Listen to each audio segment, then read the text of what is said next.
Well, good morning. I'm giving stuff a test right now. I've been working hard, or hardly working, or working smart, I suppose is preferable. And I'm giving this a shot, trying to fix some stuff. So good morning, and how are you? And hopefully everything works out. I'm just layering different stuff and seeing mainly how audio works within this, and make sure that my frame rate keeps high for the stream later on today. And so, fingers crossed, that's where we are. We shall see what we shall see. So, hello YouTube, and how are you? What's up, earlier Mars? How you doing?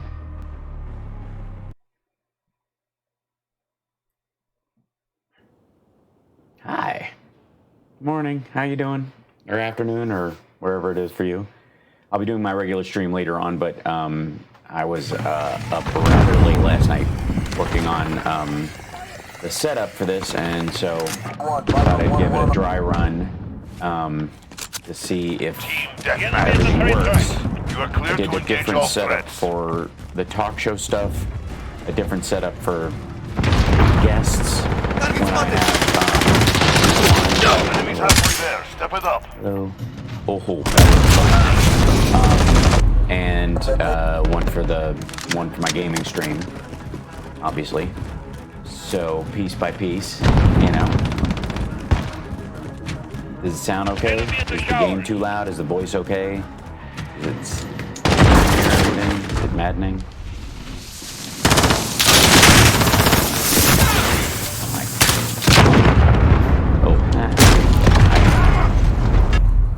Watching Brooklyn Nine-Nine. All right, that's a valuable use of time, I'd say.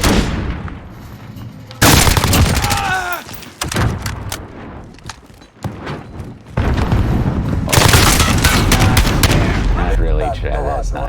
That's not how life works.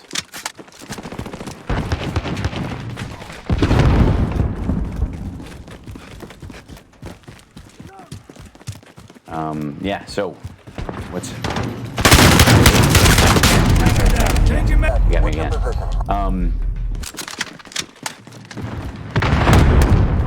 Enemy at the cargo containers.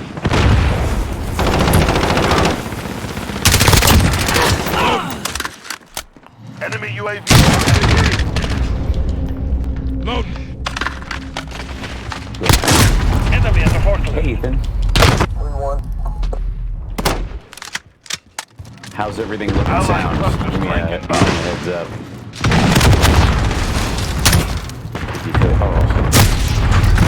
I'm not doing well in this game for whatever reason.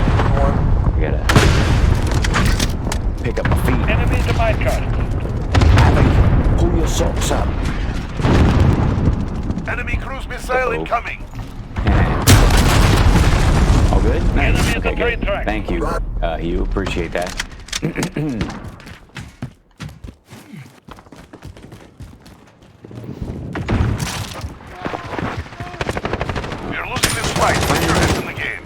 Bound to happen. Fog of war being what it is.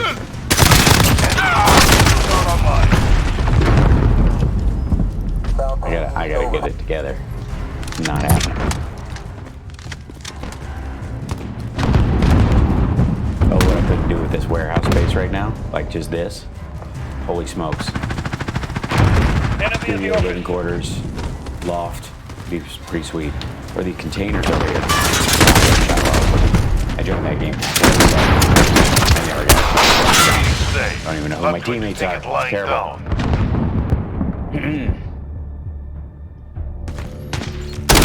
Put a filters on there, so I think the compressor might be turned up a little high. Done. Check. Yeah, that's better. That way it was peaking in the top of that.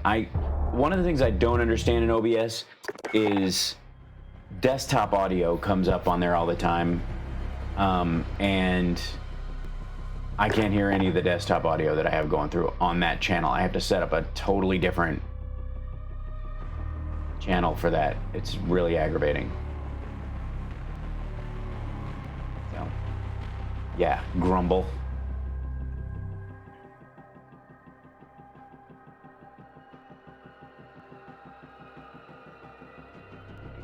YouTube and do some house cleaning.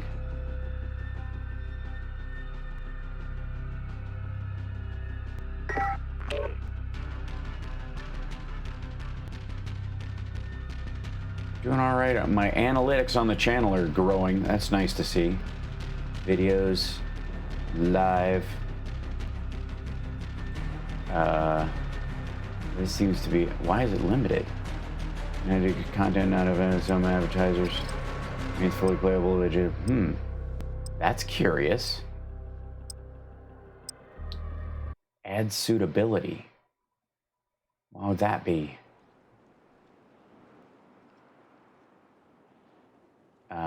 Maybe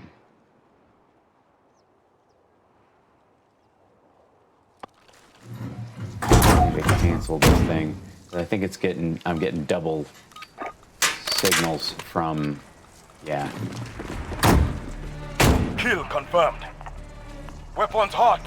Time to hunt. Getting double signals from this one. Gotta figure out how to fix that.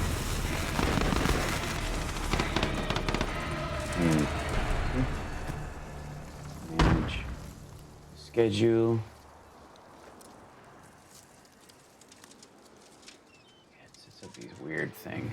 That one's in the schedule still. I don't know how to remove it. It's super annoying.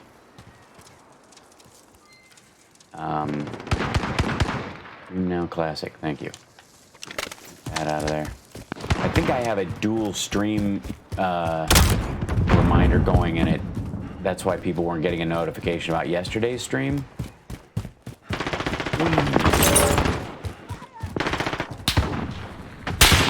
Hello. Second control.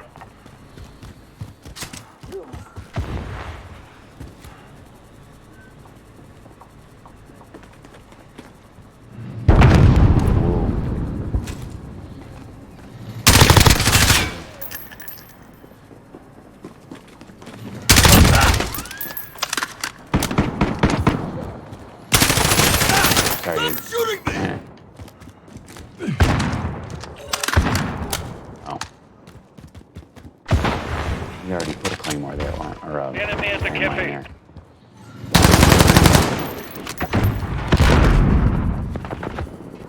We gotta go pick. Go get it. Keep leaving our.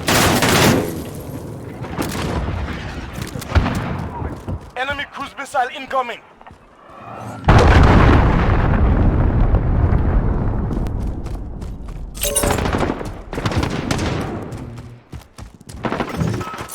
Kill confirmed. That was no fun. Friendly UAV online. Okay, that's in there. Okay. That one's live. Cool. Watching.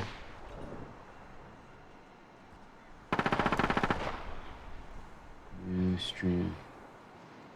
I've already legally required all that stuff. I've done it. I don't understand why they keep asking me about these programs again and again on here, like jerks. It's very strange.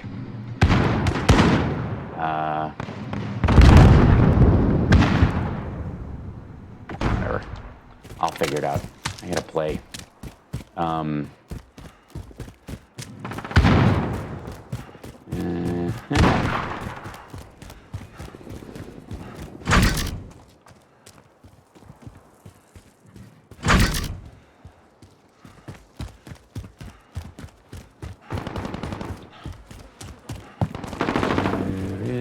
Everyone. Loading.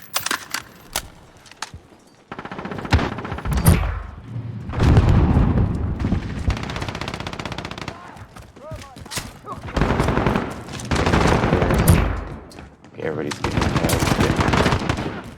Pick up this guy. Kill confirmed.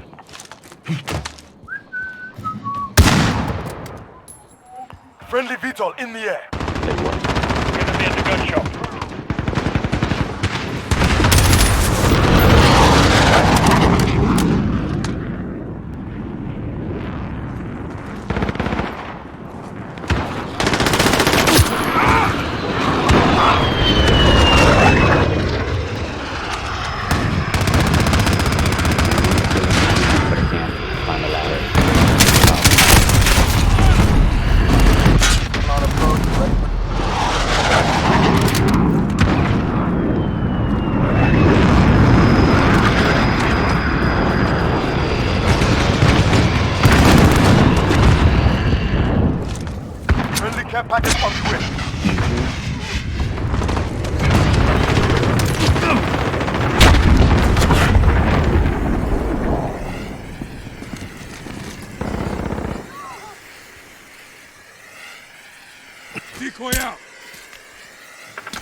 just cannot jump on top of that thing. I've tried multiple times.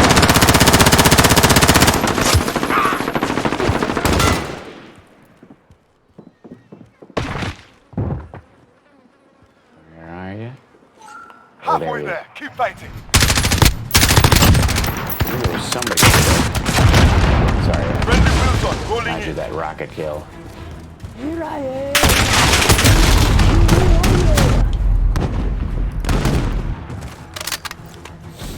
Okay, where are you? This place is a mess. I'm gonna go with lead paint. Painting's doing well. Hi, good morning. How are you? Good. I'm streaming. I'm testing the game side of things. Seems to look okay. You want to see me change channels? Watch this. Hold on. Hold on. I have to do this. Changed it. Oh yeah. Well, there's two versions, one for the gaming and one for the TV side of things. I'm going to test that one next, but right now I'm just testing the quality of the stream, and I haven't gotten any drop frames right now, so that's it. So one more round of this, and then Friendly UAV online. switch the setup and see if we can play files I need to play to today. You know, like the YouTube stream that we were the White House. Enemy at the bazaar. Kill confirmed.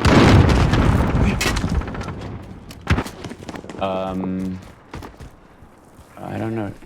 Okay. Oh, okay, he is. Hold on. Enemy at the back alley. Whoops.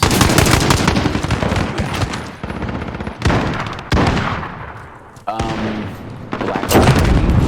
Yeah. Friendly care package on the way. Kill confirmed.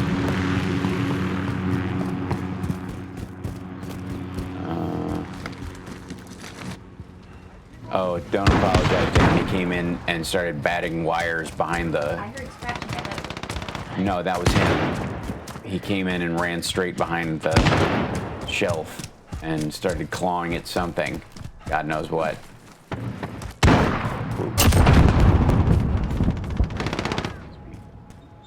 You know, they're around somewhere. Oh, no, that's my guy. Oh, Murphy is? Yeah.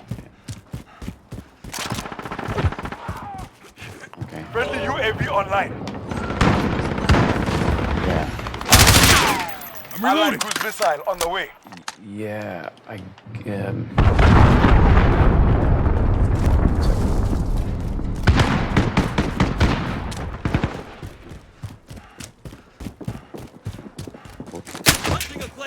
We're winning this. Keep fighting. Enemy at the rock shop. No. I heard you were back. yeah, it was. And I got no way of stopping. Hi, Murph. I have no way of stopping. Enemy at the Coming in here. That's one thing to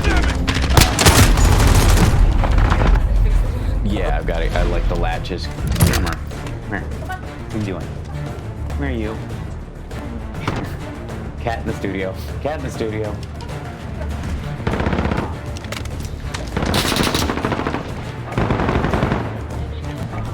Okay. I want to save the fight Ethan before we go.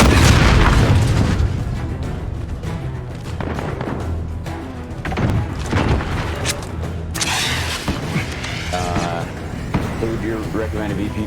Enemy at the Less than a bottom. minute. Honestly, I've always been a fan of the mix of Kamala Harris. Friendly Although Vito in the Kirsten air. Gillibrand's a good option.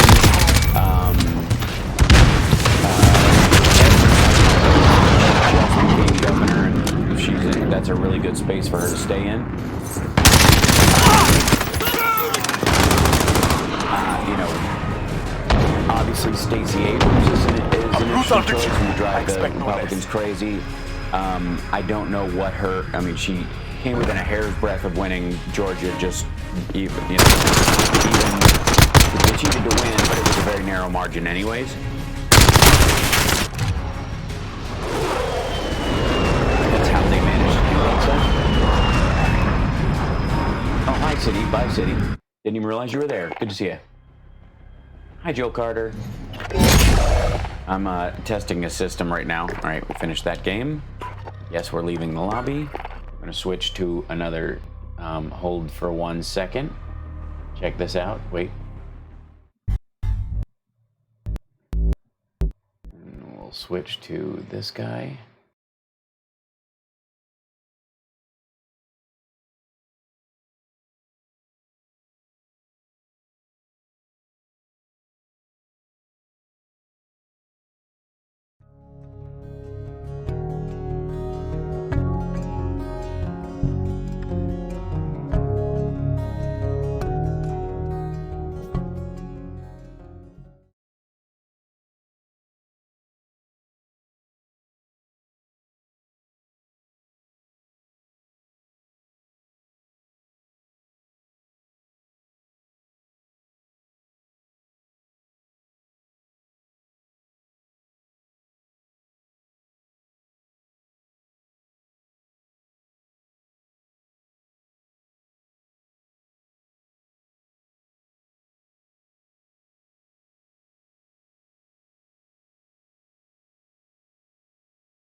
There we go. Done. And done. I think that should work. Twitch hears the game, but not me. Okay. That's because I have the game going in the Skype background. It's going to pick up the game part of it. Yeah, like that. So I just have to go through. I see. So individually on all these screens, I've got to tell it what's going audio-wise.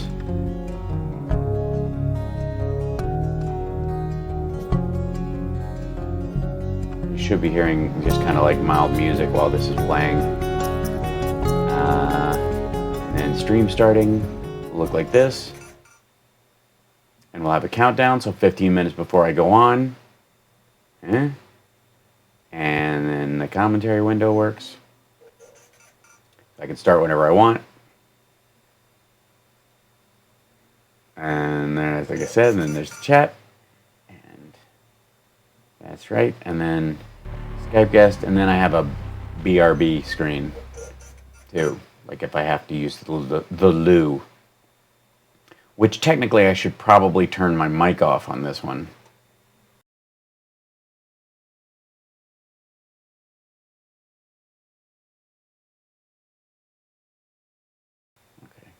Is there a way to turn off mics per screen? That seems weird. I'll just have to remember that and take my microphone off if there's a problem. Okay, take this here, check. Oh, maybe that's the only thing it does. It allows you to change. No, it's all standard. Pretty low res as far as the mixing goes.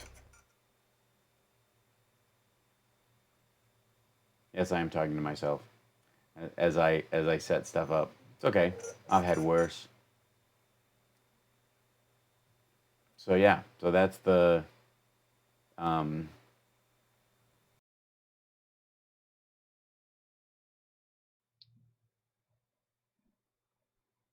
we go. Hold on, we're back. And then ta-da. there we go. That's basically the tour.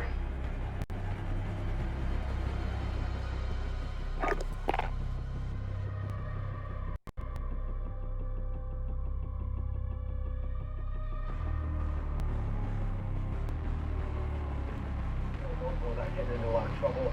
I tell you, schools are a very appetizing opportunity. I just saw a nice piece in the Lancet arguing that the opening of schools may only cost us 2 to 3% in terms of total mortality, and that's any life is a life lost. But to get every child back into a school where they're safely being educated, being fed, and making the most out of their lives with a theoretical risk in the backside, that might be a trade-off some folks would consider. Need our mojo back. Let's start with things that are really. Jesus Christ.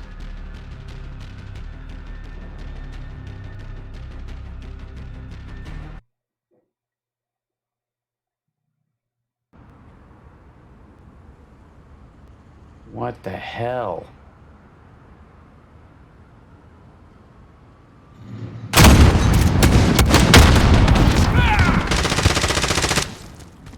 Holy smokes. Team deathmatch. Enemy When you threats in said the you AO. were Weapons sound hot. back up when you switched, in case you were asking. Thanks. Yeah, no, I was figuring out the audio switching on this thing and trying to set that up. So, but I like the main thing I'm watching right now is, and why I got onto game for today's stream was because I had so many issues with frame drop yesterday. It was really aggravating. That's where I'm going. And I wanted to make sure I'm not, getting any major frame drop going on before I start today. Because, fixing stuff midstream is so,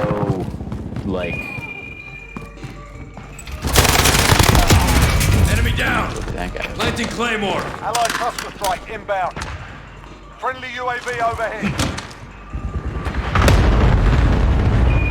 Enemy at the bus.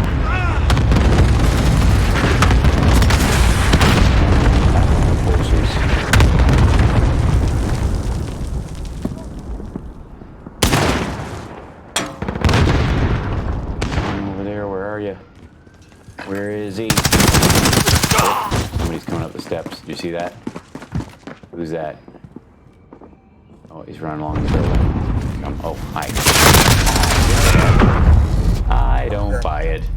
Could it be high Wi-Fi using your area?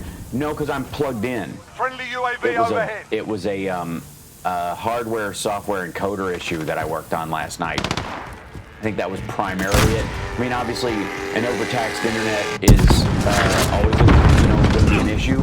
But specifically, I went in and tried to finagle, what that would be.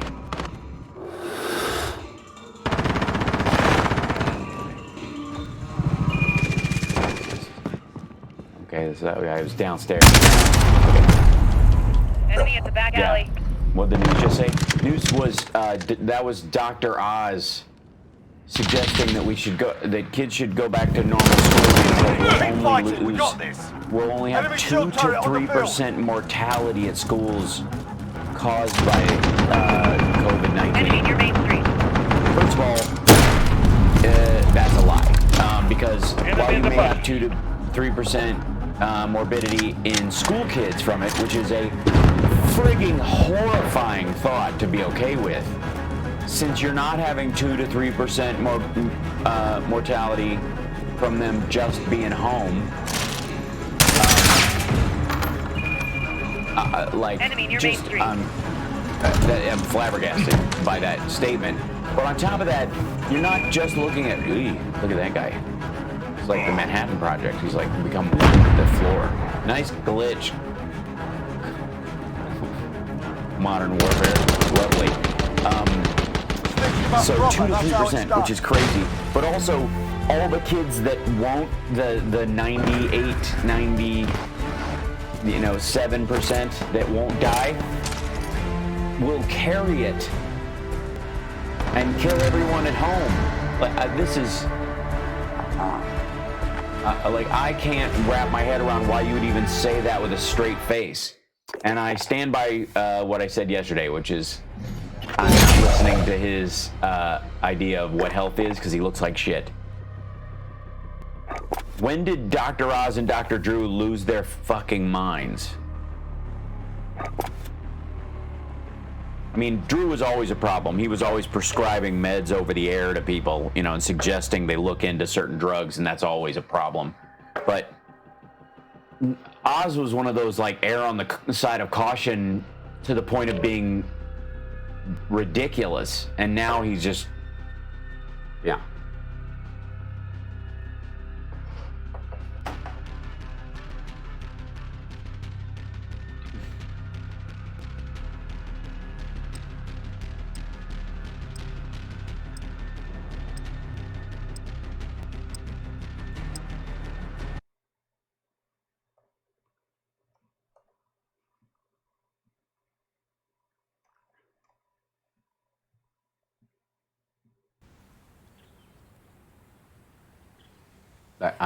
I can't, I mean, ridiculous. Still firing, still firing.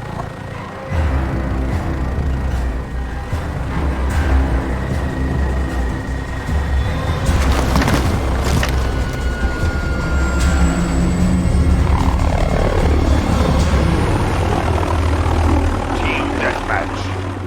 You are clear to engage all threats. All right.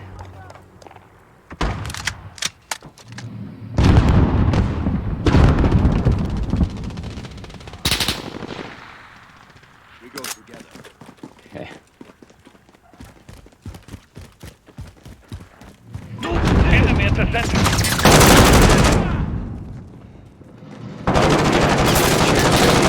Absolutely. Later today. No play makes Jack a dull boy. Almost positives. He's been in the basement 14, 16 days. Yeah. I mean, that's the problem with the leapfrog contagion aspect of this. And, you know, and the overall people who have, you know, are asymptomatic during the symptomatic stage, they ultimately spread it to somebody else. That person is asymptomatic for a period. And this sort of rolling contagion vector that they go through is ridiculous. Can't hear me over the game. Okay, good to know. Thank you. I will bring the game thing down a touch. It does seem quite loud, I will say that. That should be better. We'll see if it gets a little better. How's that?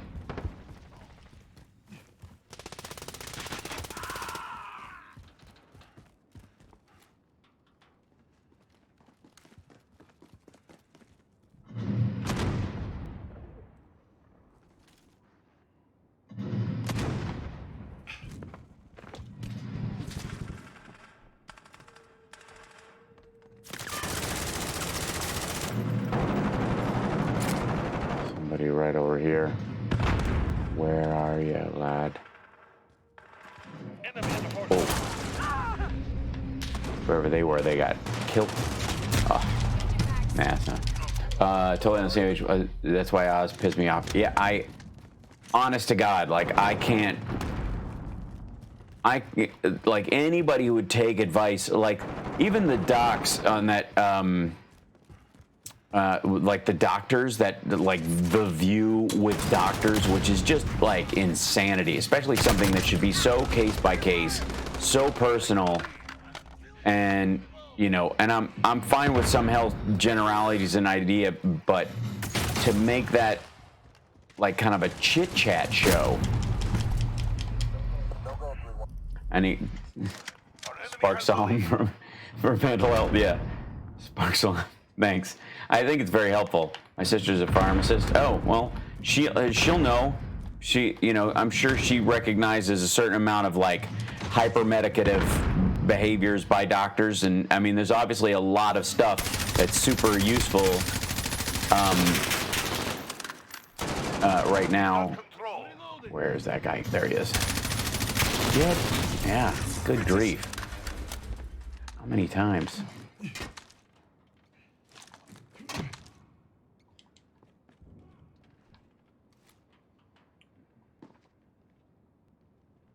Oh, did I see somebody poke out over there? What was that? Friendly care package inbound.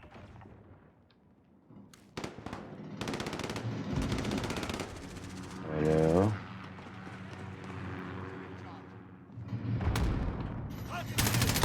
I thought you were coming back. I could feel it.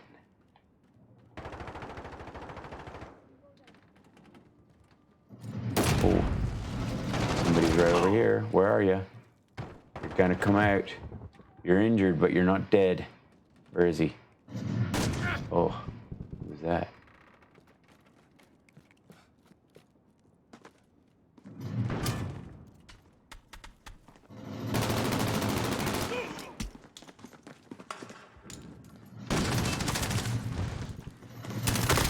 Halfway there. Keep fighting.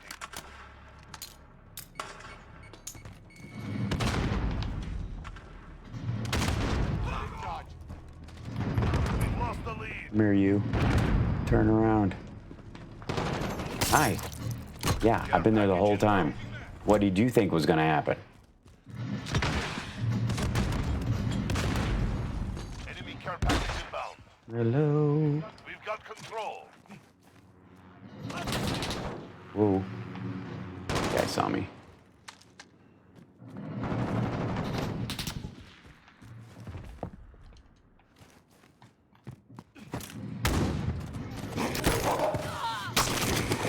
Yipe. That was my dog. It was a fairly decent finishing move, though. Oh, the White House is live now? Oh my God. I thought I was gonna have time. Ridiculous. Okay, sorry. Here we go. Time to go to work. Time to make the donuts. Here we go.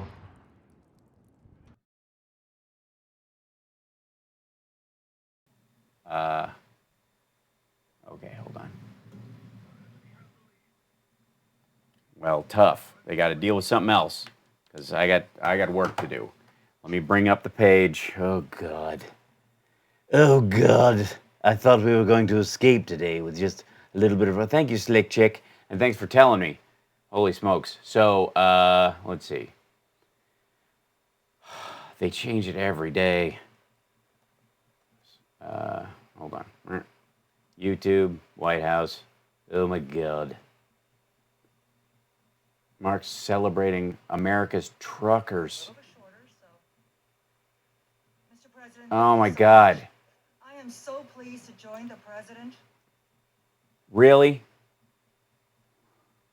Really? This is what we're doing now. States, accompanied by the Secretary of Transportation. Huh? The president is going to be giving some remarks. Come on, man. Let me tell you what right now. That,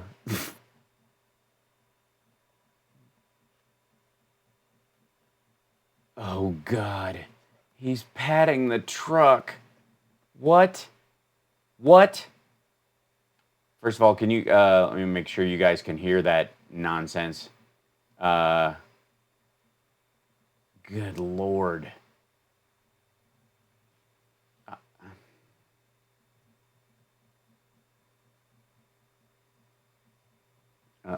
Like, at a certain point, madness. Let me see. Let me switch to this.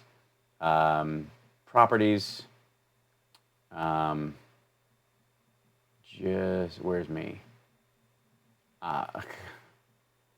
Truckers. Oh my God. Please tell me he's got a list of truckers' names he's gonna list off. Let me tell you, man, there's gonna be I'd like to thank Jerry Reed and like to thank Smokey and the Bandit. An American, well, at least I know I'm free, and I won't forget the man who died. Oh God. I thought for sure after the weird, like, it's cold out here, anybody else cold, that they were gonna be inside today. I don't know why. Were we ever so innocent? I don't understand. Oh God. Here we go. This is yeah. Make sure you guys can hear it okay. They are beautiful. Oh my God. Big, beautiful. Beauty is a big thing with this dude. And considering his head, that's odd. Beautiful trucks. Big, beautiful truck. That's the real deal. Oh my God. You wouldn't switch jobs with anybody. Jesus Christ. What? Yeah, of course they would.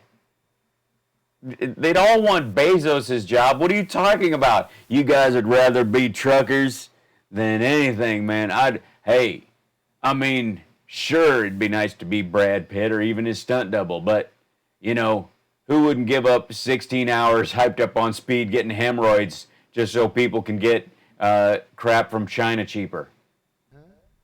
Huh? I know the truckers. They wouldn't switch with anybody. That's just ridiculous. So we got UPS, FedEx. I'm going with a soccer player and the cop that pulled them all over, and Elaine Chow. They love, right?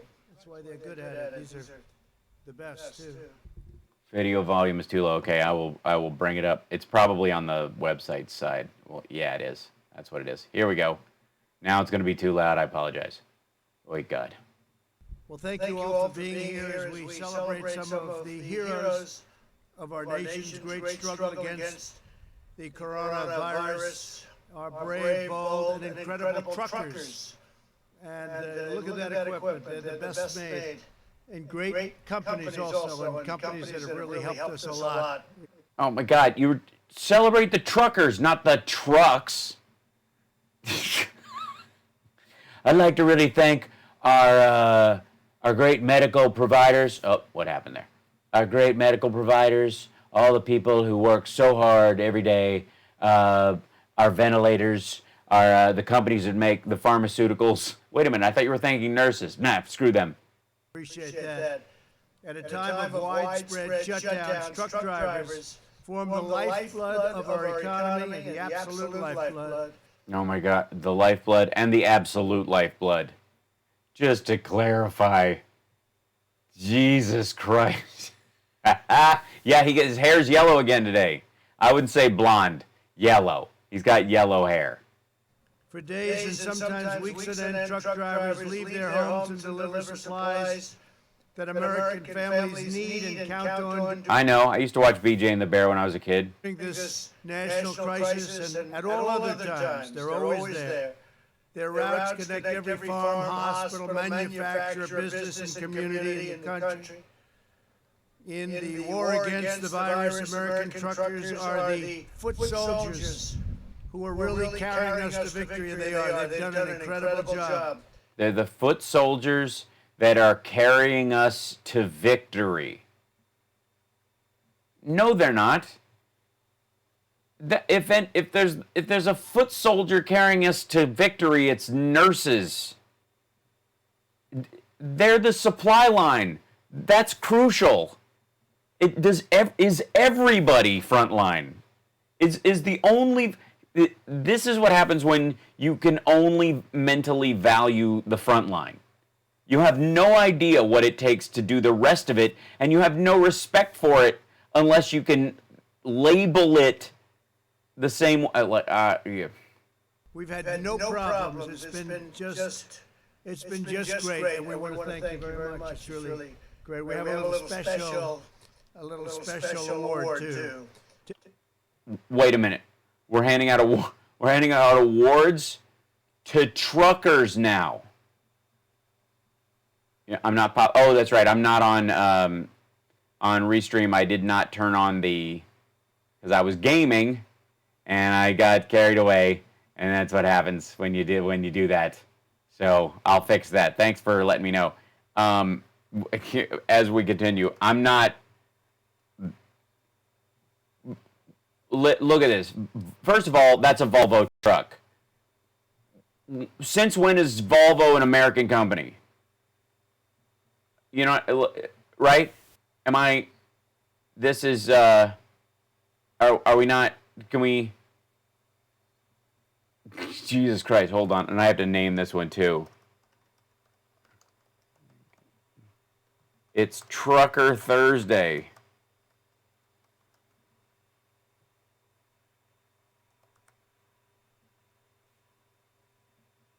Like, I love when he thinks he's discovered the worth of people all of a sudden because he thinks they're going to vote for him because they're working class. Like, that part is amazing to me. Oh, hey, thanks, They Cat. That's loud. I'll have to work on that, too. Trucker Thursday.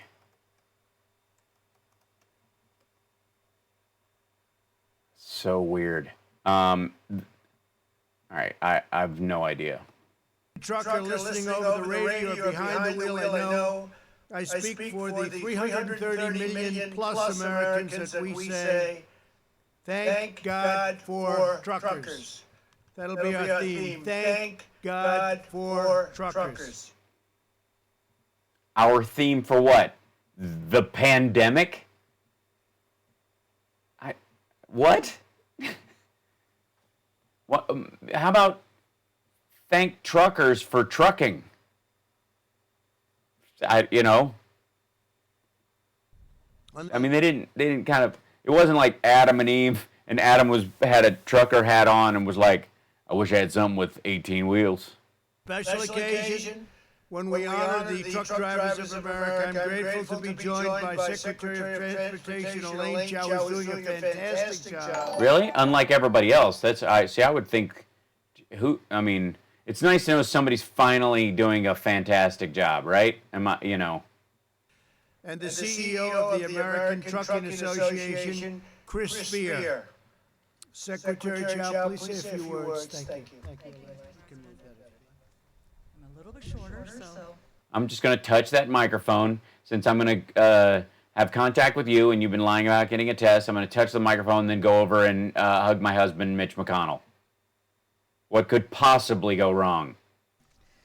Mr. President, thank you so much. I am so pleased to join the President in honoring America's heroes, our country's truck drivers and trucking industry. The whole country is cheering you on. Without you, it would be impossible to keep our economy moving. We'd have to use planes and trains, and obviously food, medical equipment, and essential supplies to where they need to be.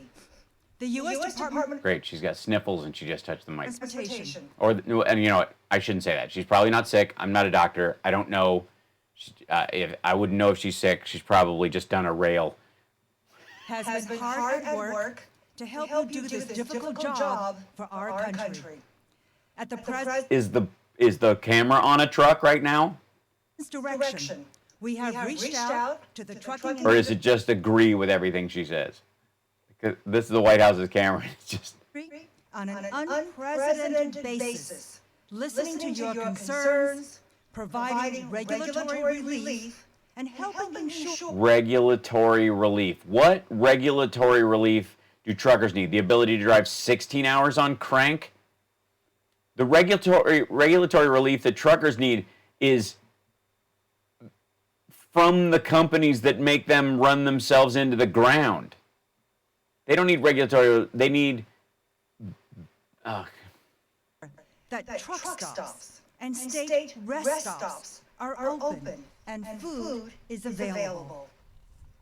We are so okay. grateful for what you do. Truckers are playing a heroic role in helping America cope during this crisis. Really? Truckers will be a critical part in helping our economy recover once this crisis is past us. The administration is here for you. Just let us know. So a big thank you to America's truckers, their families, and to the entire trucking industry for keeping our country moving. You are truly America's heroes. Thank you, Mr. President. Oh, well, okay. American heroes. I have no problem with that. I mean, it takes a lot to just deliver this stuff, and the work that they do is difficult. American heroes, not America's heroes. Trucking isn't the primary aspiration of every person during a pandemic. And it's not like America's the only country with truckers. This is so weird. And is it 2 Volvo trucks? Thank you very much. Because it's an ad for Volvo. Look, success begins with safety. That's not just a Volvo random. That's an ad truck. From the moment the invisible enemy landed on our shores, America's 3.5 million truckers have never wavered at all. And they've never, ever let us down.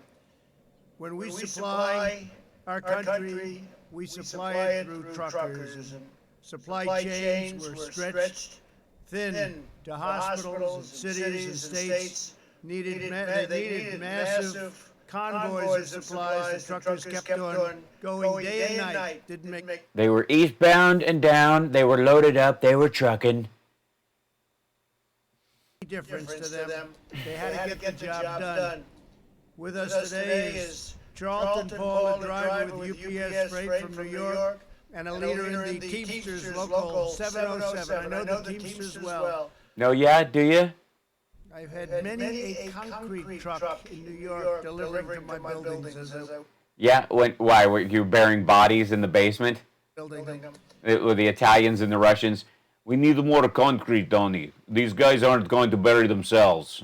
Look, I know most basements in New York are about 6 inches because over the years you pour so much concrete in them that, getting rid of pieces, that it eventually gets very short. Charlton, I want to just thank you for the great job you've done. I have a little special award for each of you. We're giving gifts to these 4 people. Why? Are they? I mean, honestly, did they win the Cannonball Run? And please come up, tell us about your experience. Please, thank you very much. Thank you, Mr. President. Thank you, Secretary Chow. Oh, God. He's giving him, what, is it a key to the White House? Does it open something? Does it open the weird Illuminati basement where he has his eyes wide shut parties with Melania? Ew. Look at this. It's not even in a plaque or anything. My name is Charles. This is like the ad for, Liberty Mutual. Literally, he saw the Liberty Mutual. We should give him keys. That's what happened. Oh, my God. PS for nearly 25 years. As growing up, the only thing I wanted to do was sit behind the wheel of one of these massive trucks. It's an honor and having a role in part of fighting this coronavirus. I'm an America's Road Team Captain. I'm an UPS All-Star.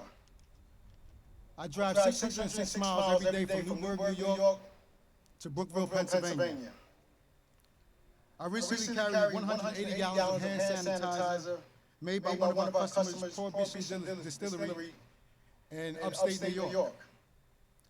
Some of my colleagues at UPS Freight have been delivering barrels of hand sanitizer to the New York City Police Department. Uh-huh. I couldn't be more proud of my team. Dude, we're proud of you, but this is ridiculous. Like, I have no problem with this guy. I have a problem with the president kind of, like, yanking valor from truckers all of a sudden. Like, he gives a shit. Here representing more than 495,000 UPS workers worldwide to get essential supplies to our frontline healthcare and emergency responders every day. Lastly, My hat Oh, is there's, off to the entire- sorry, there's echo and reverb? Okay. Let's see, why would that be? Oh, I know why. Hold on. Let me see if I can fix this in here. Yeah, that's what it is. Turn off that. trucking industry for keeping our country and our economy. Is that better? Thank you, and God bless you. Thank you, sir.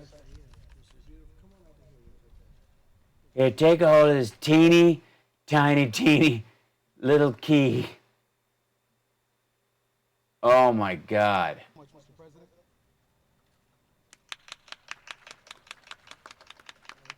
Oh my God, like harbor seals. This is so weird. Not yet, no, still echo? What the heck is that? What could be causing it? We don't know. We're gonna find out.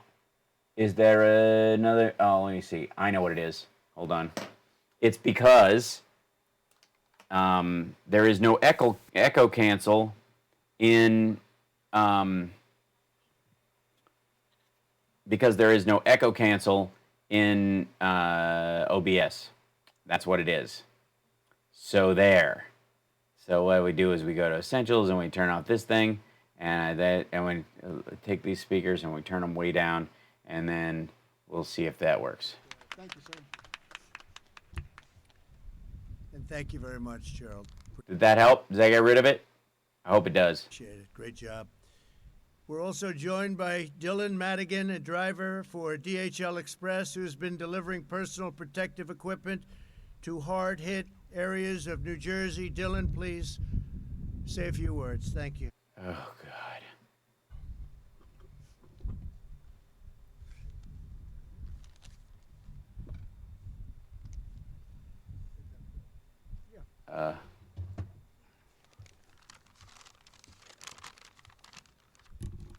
Don't touch the mic, Dylan. Oh, no. First, I would like to thank President Trump for inviting me here today and for his outstanding leadership of our country.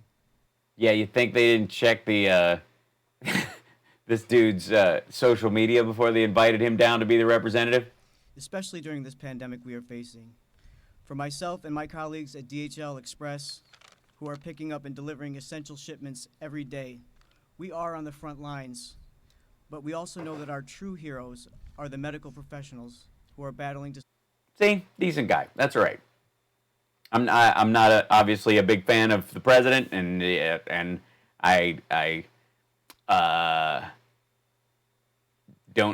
not on board with this dude's support of him. But this is what you say. Save thousands of precious lives each day. It is an honor to support them, especially in the Northeast, where I am based. Within the last month, I've personally transported hundreds of shipments of personal protective equipment and other medical supplies, including several large shipments of masks to a private home in East Brunswick, New Jersey. What? A private... Huh? Where the masks were all being donated by the thousands to our local first responders. So somebody bought them privately from China or someplace, and you, because you were DHL, you shipped them to the house. These were not. Trump had nothing to do with those masks. Some rich person bought them and handed them out. I am proud to be able to safely support our customers, first responders, and healthcare heroes. It is truly an honor to I got a key for you too. Don't worry about it, buddy. be here, Mr. President. Should have got a smaller key. Thank you. It's been my honor. It's been my here. Just stay right there. I come here a minute. We got this for you, right? Okay. Thank you, sir.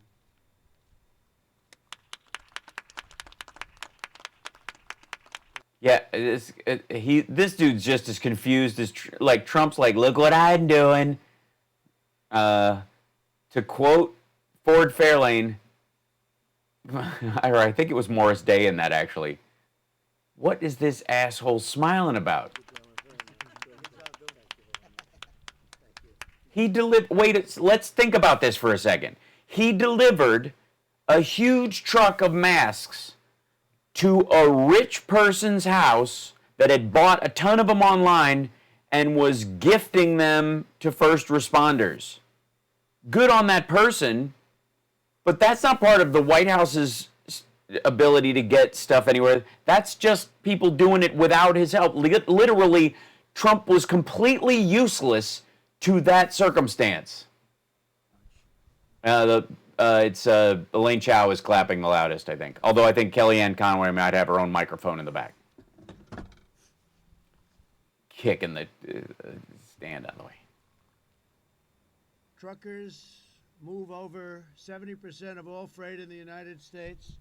Over 10 million tons every single year. Truckers keep our economy running.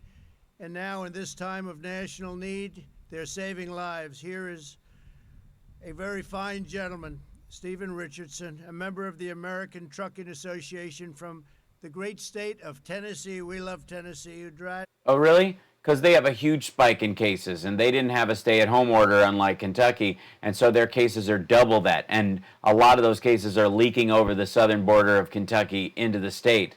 For Big G Express, Stephen, please come up and say a few words, please. Yeah, he's not going to need a little footstool. Good afternoon, everyone. I'd like to say for the record that I am 6'1". The president made me say that, or I have to leave. Thank you, Mr. President, for having me here. I am Stephen Richardson, and I've been driving with a company called Big G Express out of Shelbyville, Tennessee, for about 19 years. There's like 15 Shelbyvilles, by the way. There you get a shot of, here you go, hold on, I'll have to move this out of the way. Here's a shot of, I gotta put this up in the corner where you guys can actually see it. It's weird. The president has it's way too small, but we'll work on it, piece by piece. Oh, I got an idea. This is a good idea. Hold on, I'm fixing something that's kind of cool. Put it behind me. That work? Yeah, there we go. You can see Trump's the tape on his tie. See that? Look at that. Yeah, he had because of the wind, they taped his tie to his shirt and it came off because of the wind. Total driving experience is 30 years almost. Tape my tie down. They are an ESOP-owned company, meaning we employee-owned. We own the company. That makes me very proud to know that I'm part. This looks great. It's a great look, dude. It's really good. This organization. And rich. Very rich. Thank you, sir. But also, in my time of driving in the last couple of years, I've been hauling barrels for a company called Jack Daniels out of Lynchburg, Tennessee. They make some of the greatest Tennessee whiskey, if I could say. I've had a few swigs here and there. Not while driving. But in times when the economy's running good, Jack Daniels makes great whiskey. But now that we're in this time of a pandemic, Jack Daniels has switched over to making hand sanitizer. And by me hauling the barrels, it allows the company on the front end to do something for agriculture in our area. It also allows the company to run and make hand sanitizer, which I think is great. I just want to say I really appreciate the 3.5 million men and women truck drivers out here that are running up and down the roads every day, supplying the essentials that we need, the groceries on the shelves, the toilet paper, etc., to keep our essential workers out there and keep them striving. See, by the way, this guy's doing a better job than the president articulating this. Like, that's basically the point of this whole thing, which is fine. He was able to say it. I mean, I don't know that he's not wearing special teleprompter glasses, but I'm assuming this is all off the cuff. I really think this opportunity to be here, and it means the world to me, and I would like to personally say I thank all the truckers in the United States. And I hope that if you pass a truck out down the road, get a chance, say thank you. That's true. Thank you for your time today. That's true. Here you go. This is what you Here, take a picture with the key. Now, this won't actually start anything. It will open a door full of wishes.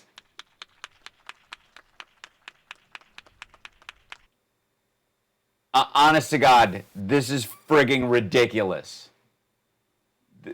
I don't know what's going on, Liberty or Cosmic Rose. I don't know what this is. This is ridiculous. Am I saying he's articulate, Hal? Watch it, yeah. No, I'm saying the president is not. I'm saying this guy and everybody who's been up there so far. I mean, Chow had to read as well. Like, it seems to be something in this administration that, there's only 3 people who can speak off the cuff in the entire building. And back to reading with our finger. Thank you very much, Stephen. In recent weeks, the American people have shown these devoted American workers the love and support like never before. And really like never before. Good Samaritans have set up food services near highways so truckers can get meals while restaurants are closed. It's an incredible thing to watch. Fast food restaurants have opened drive-through lanes for semi-trucks and truckers and some others that help us out. People have stood in... What, like sailboat operators? Caboose engineers? What are you talking about? Passes and on top... long-distance Ubers? ...of highways, waving flags and cheering while they drive by, and billboards are rising above. Do this. Come on, Trump. Do this. Give me a couple fist pumps. All over the place. I'm seeing them all over. It says, "Thank you, truckers." I see them all the time. You do? Where? Where do you see this all the time? Us is an owner-operator who drives for FedEx Ground named Tina Peterson. Tina is an incredible person, an incredible talent, they say, a great driver. She completes an amazing 10 round-trip hauls with her husband from St. Paul, Minnesota to Dallas, Texas every month. They're a tandem. They drive together. Tina, please come up and say a few words, please. Oh, God. Look at that. He's pulling it out for a good man.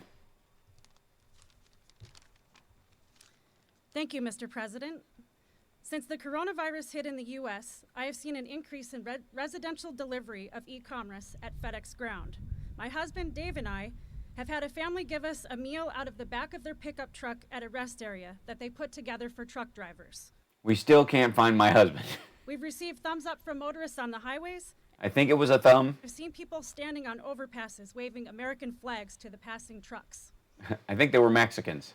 The delivery drivers bringing packages to doors have been sharing photos of thank you letters, notes. And from inside the windows of the, I'm sorry, I'm just messing with her. She's fine. I have nothing, there's no problem with what she's saying. I'm just messing around. Cards and sidewalk chalk messages telling us thank you for still working. We're driving pretty fast. I think it said thank you.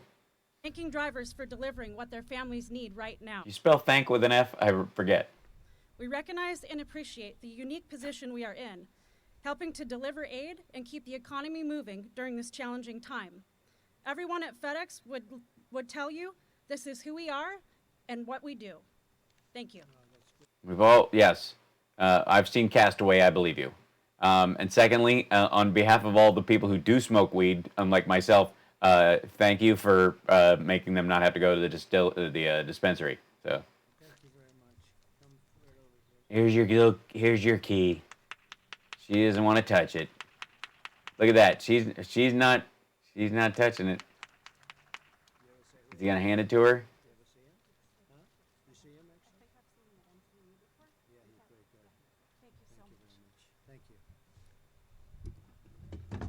Thank you, Tina. Very good.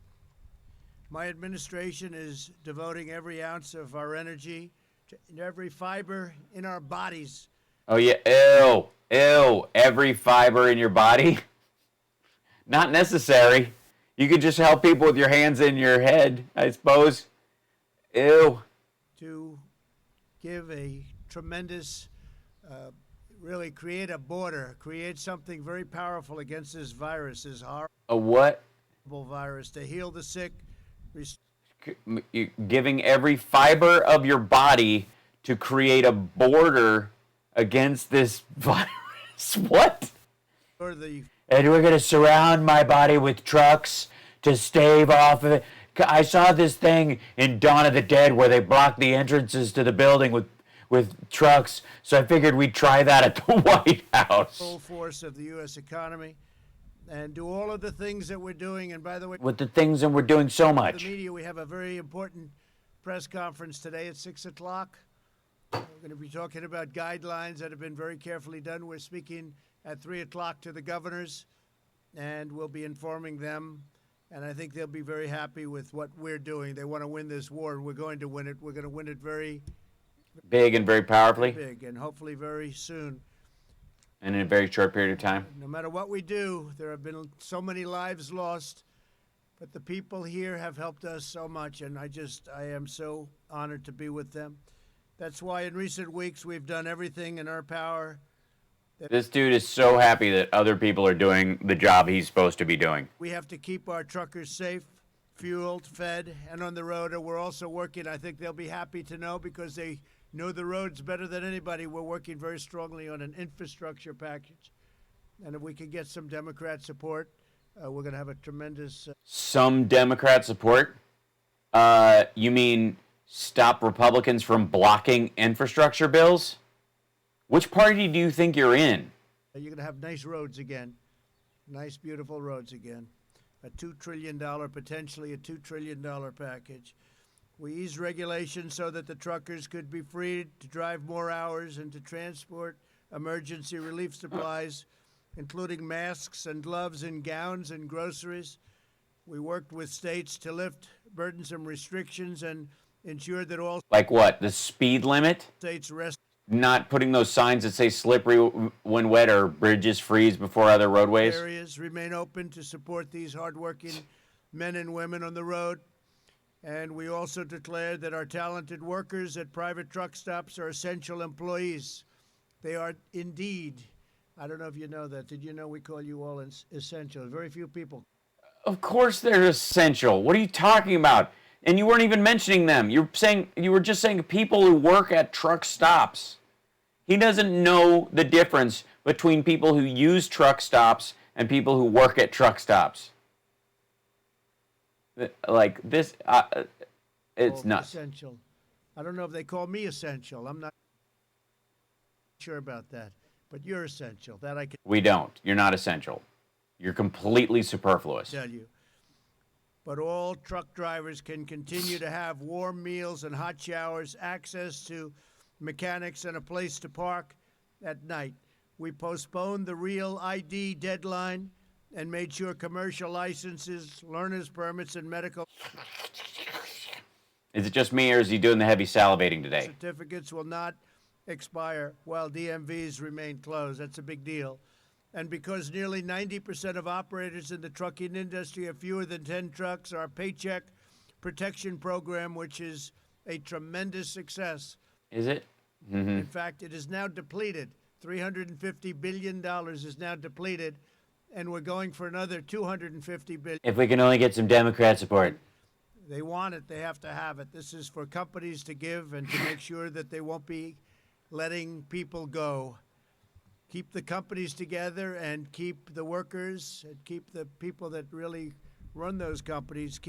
Yeah, that's only for businesses under 500. Businesses that have over 500 employees, they're massively laying people off. Disney's going to furlough 43,000 people this weekend. Them well taken care of, but we're protecting the jobs and wages of countless truckers employed by small businesses.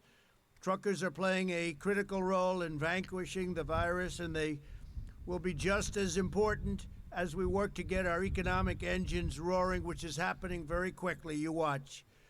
But once we get going, the truckers are going to be working so hard, you're not going to be able to take a day of rest in between, maybe a couple of hours. But they work hard, they work long. Nobody works harder, actually. I know a lot about trucking, I know a lot about truckers, and I know plenty of truckers. Oh, yeah, really? Name one. Name one trucker. He knows a lot of truckers. I know BJ, I know the Bear, I know, I think Karen, she was one of them. Yeah. They're great people with the same spirit of faith. How many truckers? Honest to God. How in the world? Grit and abiding patriotism that defines everything they do. We know our truckers will never let us down, under any circumstance. They will never let us down. They're always there. They always have been. They always will be. They're very exceptional people. So I say God bless our great truckers. God bless every worker who is serving our nation in this time of need. God bless all who are sick, and God bless America. And thank you for being here. And Elaine Chao, I just want to say that we worked together long and hard. And Ew. you have done an incredible job as our Secretary of Transportation. And, you know, I have an extra key. I'm going to let the truckers decide. Should I give one to Elaine Chao or not? Oh my God. This is like a local version of thank you very much. Like he's doing this, he's celebrating truckers. I don't know what the shit this is. He's got, and he's like, go American truckers, which I'm fine with. You know, they're obviously essential workers. That's fine. And so he's got 2 trucks parked in front of the White House. I'll show it to you in a second. He's about to give Elaine Chao a key. He's been giving he gave 4 truckers weird little like keys in thanks, but it's not a key to the White House. It's not a key to the city. It's just keys. I don't know what. No, they're not truck keys. They're old, like Harry Potter door keys, like the kind you give out. They're not in plaques. They're just loose. I think he saw the Limu Emu ad where the guy gets the key and straps it to his thing and walks out and just he's now saying, should I give this? He's going, I'm asking. Handing it to them? Yeah, he just hands it to him. Well, during a pandemic, he just like. I think he should wear a mask. Yeah, well, he should at least wear gloves if he's handing out keys. But he's asking the truckers now if Elaine Chao deserves a key because he's got a spare one for her, and he's taking a small vote and like, I think we'll give her one. Where is Chris? Where is Chris Spear? Come here, Chris. That's big power. Come here, Chris. I don't know what the shit this is. I mean, I have no problem with. National Trucker Day? No. No. Just. This literally is just him, you know, thinking he's got the trucker vote. Over the top. Yeah. Oh, right, yeah. Go watch, put on Smokey and the Bandit. I'll be right there. Summer says hi, everybody, but she's, you know, not dressed enough to come on camera.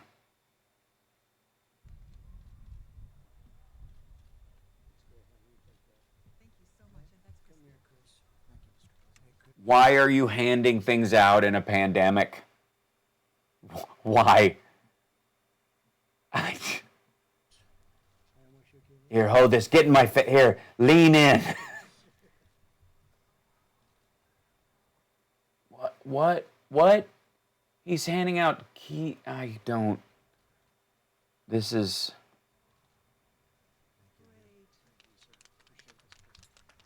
Thank you very much. Congratulations, everybody. Thank you. Congratulations to everyone.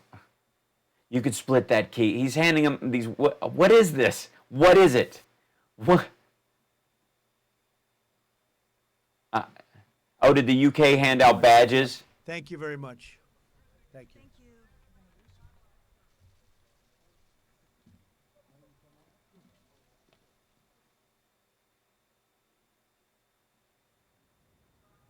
And you're just going to leave them outside? What are the truckers just leave?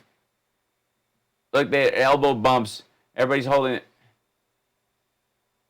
What was this? 4 days later, they were all in the ICU, right? I don't. Honest to God, like I was gaming because I thought they were going to be on at the regular time. This is just ridiculous. Hold on, I'm going to bring this up because I did make a page just so we could talk. Look at that.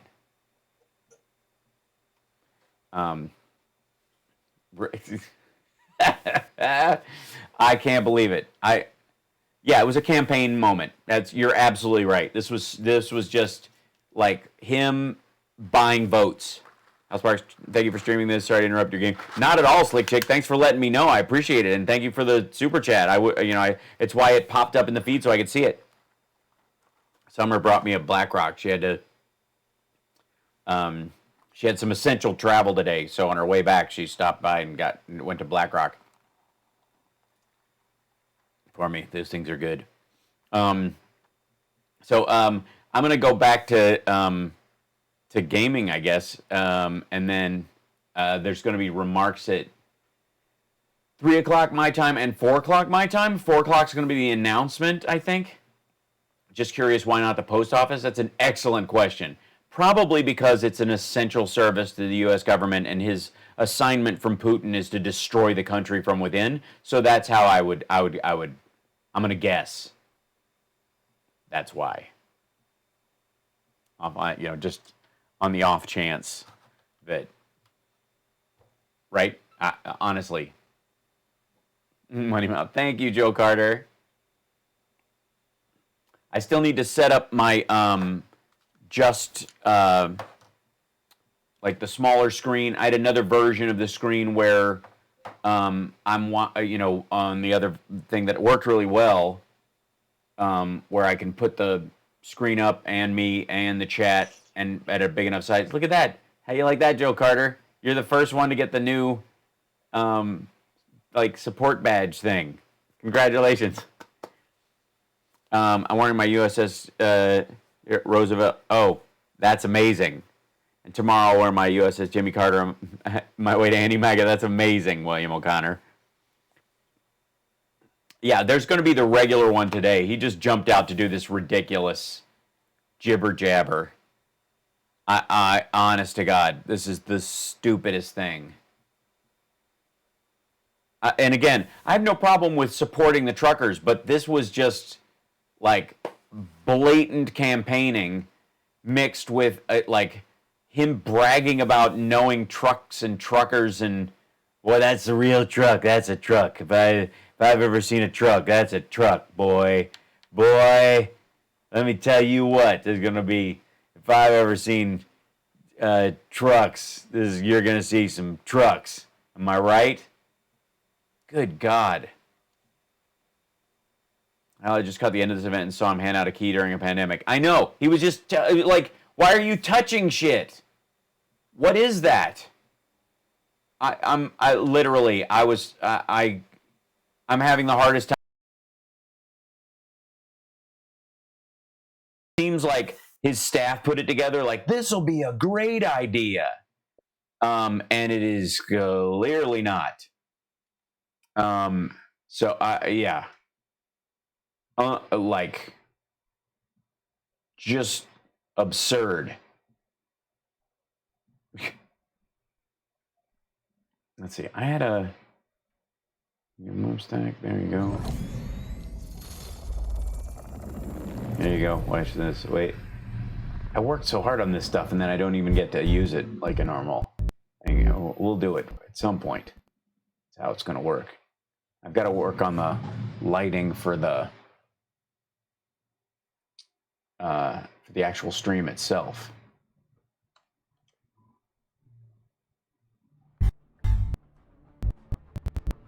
I hope the audio stayed the same on the game thing. Oh, it did. It worked. Seems to, anyways. But it's a good time to talk to you guys. Trump cheated blue collars in New York, New Jersey. I mean, this is just... They're just shoring up, voters. That's what this is. I mean, it's just ridiculous. And I literally in the middle of there was no social distancing. Nobody's wearing a mask or gloves. He's physically handing out something to somebody he just met that day. It's just all of it's out the window. This is his whole let's start the economy again. These truckers are here or whatever. Between this and Dr. Oz saying we'd only lose 2 or 3% of America's school children.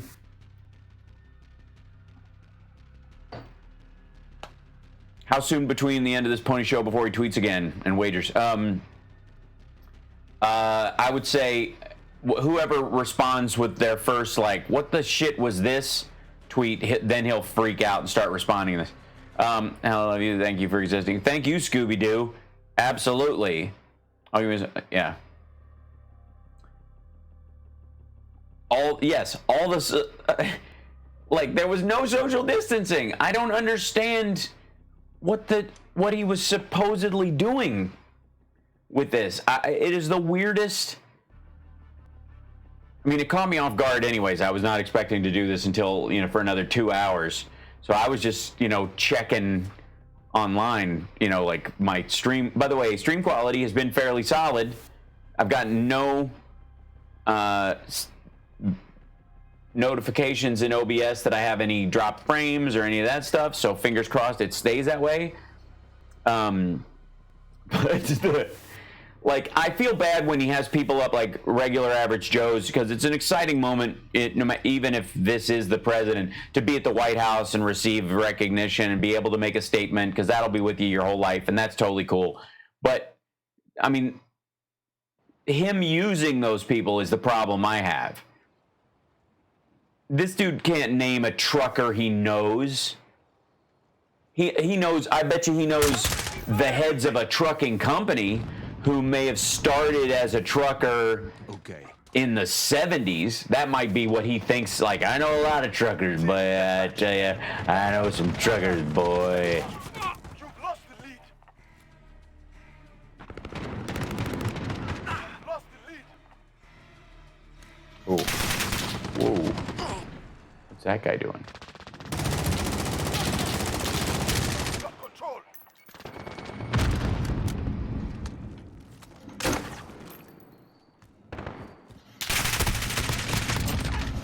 Oh. Yeah. Like that part I just kind of found amazing. Like I cannot grasp. Yeah. If the post office goes, thousands of veterans will be unemployed. Exactly. They have no idea the value added, and he only understands. Like, I mean, you have to understand, Trump is no longer allowed to operate a charity in the state of New York because he has no idea what the value something that can have unless it makes a profit. The only value anything can have in Trump's estimation is if it makes a cash profit. Like, that's why all of his pretending to care about religious leaders is bullshit. It's why all of his stuff, it's why he can't understand the post office. It's why he can't run a charity himself. He used it as a slush fund to just pay for legal issues they had and to buy portraits of himself and as a tax write-off. Like, it's just, dude has is unable to even perceive the value in something like that. Like, and there are occasional moments where it looks like humanity on his part, where he goes, really, what they do is so incredible. It really is amazing. Not because he recognizes the value of what they're doing, though, but because he actually... Okay, where are you? But because he can't believe anybody would waste their time if they weren't making a crap ton of money on something. Like, he doesn't have a talent of any sort. He doesn't... I mean, honestly, he has no baseline talent. He's a second-generation rich kid. His kids are third-generation rich kids. He's lived off of his dad's tip forever. He still does. He basically gutted the...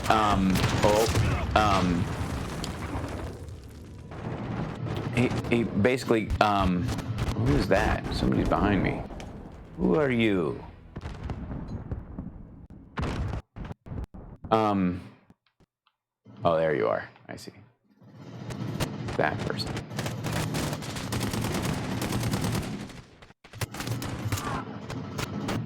Hold on. Now I'm getting serious about this.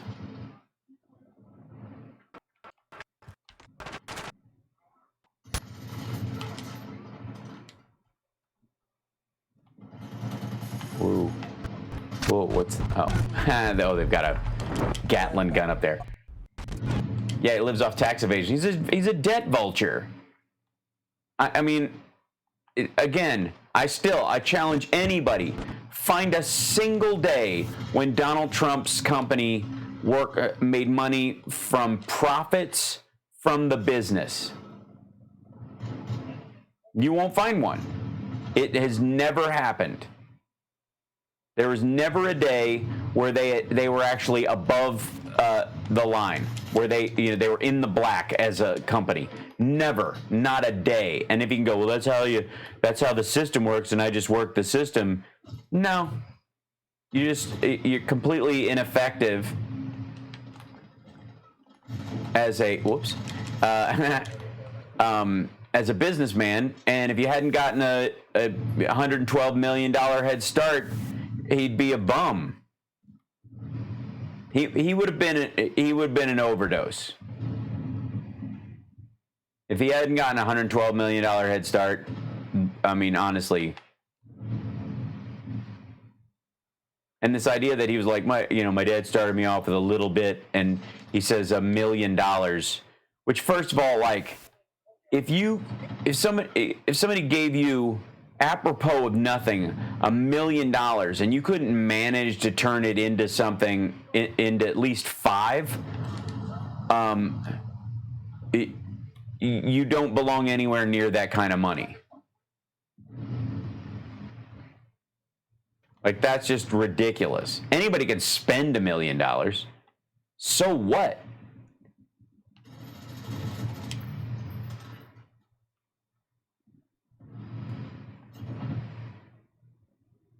Gotcha.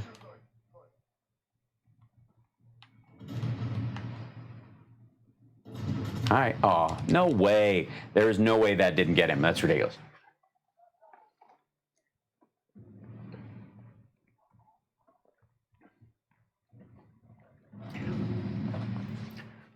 Well, Scooby-Doo, you're absolutely right. Like, it's like he's saying people give Donald Trump way too much credit for having some genius at anything, and he simply is ignorant enough that others see the value of using him for their own gain, which is why I keep saying, he has no friends.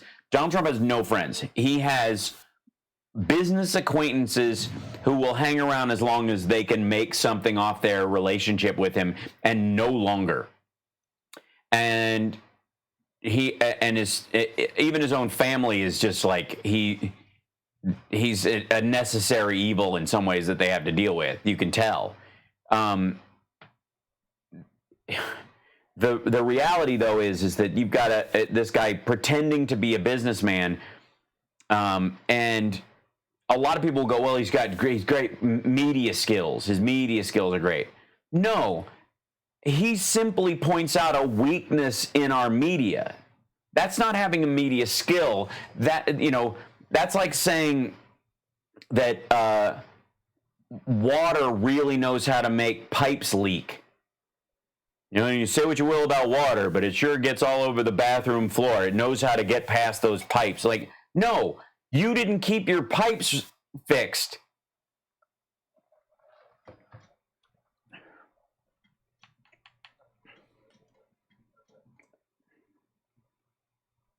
I suffer from depression. Well, don't.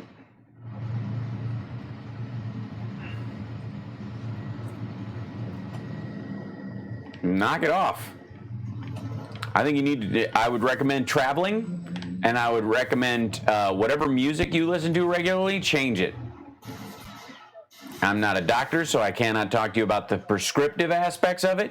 I can only talk to you about the social dynamic aspect of it from an artist's point of view, and what your mind and brain are capable of is unlimited. And I would recommend that you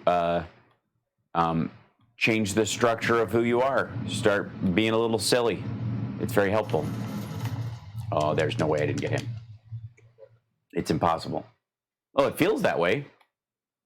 I understand. I do, more than you know. After I had anxiety attacks because of when I was on Queer as Folk, everybody told me I would always have them and they would never go away, and I was just going to have to learn to live with them, and I got rid of them. And I did that on my own without medication, because I didn't trust that what they would have given me to solve that. Your favorite artist is Extentation. All right, I don't know them. Yeah, being a little silly is super important. The other thing is, don't feel guilty about any of your pleasures, unless they're evil. In which case, yeah.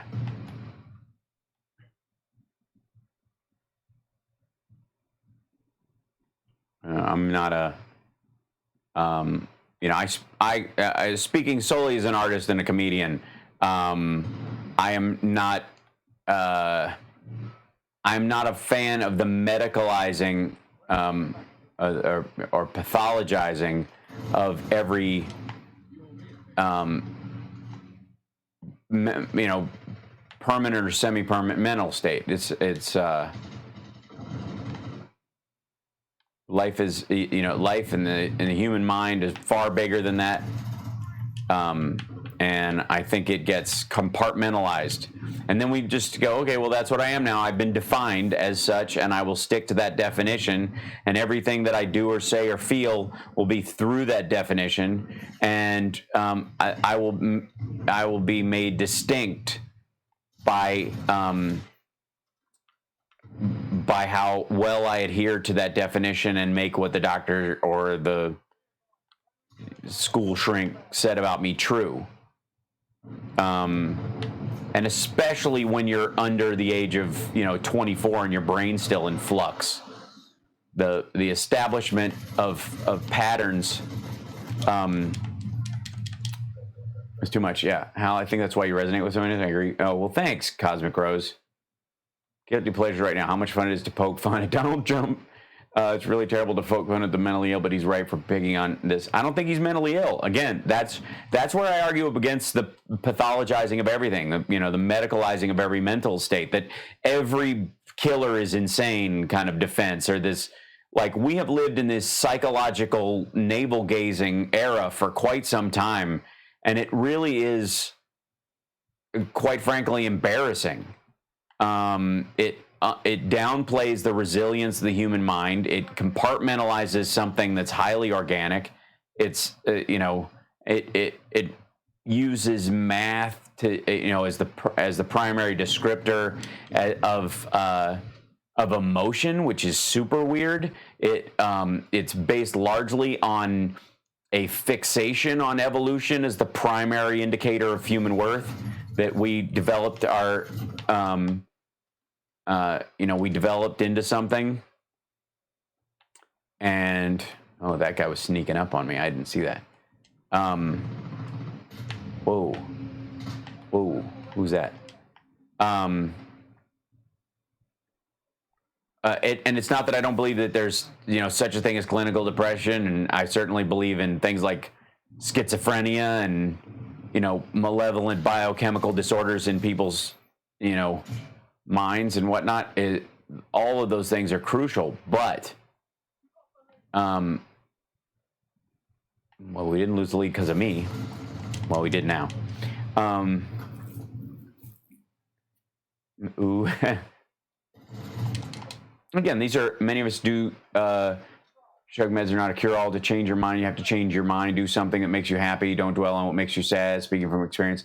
Yeah, I mean, there's a combination there. I'm sure there are people who are, you know, biochemically have a switch thrown that they need pressure off of it for a time. I mean, ecstasy was literally created as a drug to help people deal with PTSD, and it had value in the treatment, but because it was it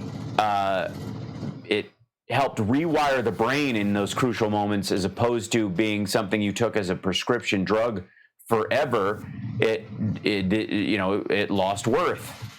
And, you know, you couldn't use it to medicalize everybody.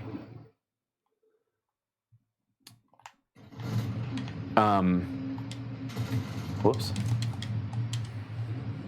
I tried some RXs, but they made things worse.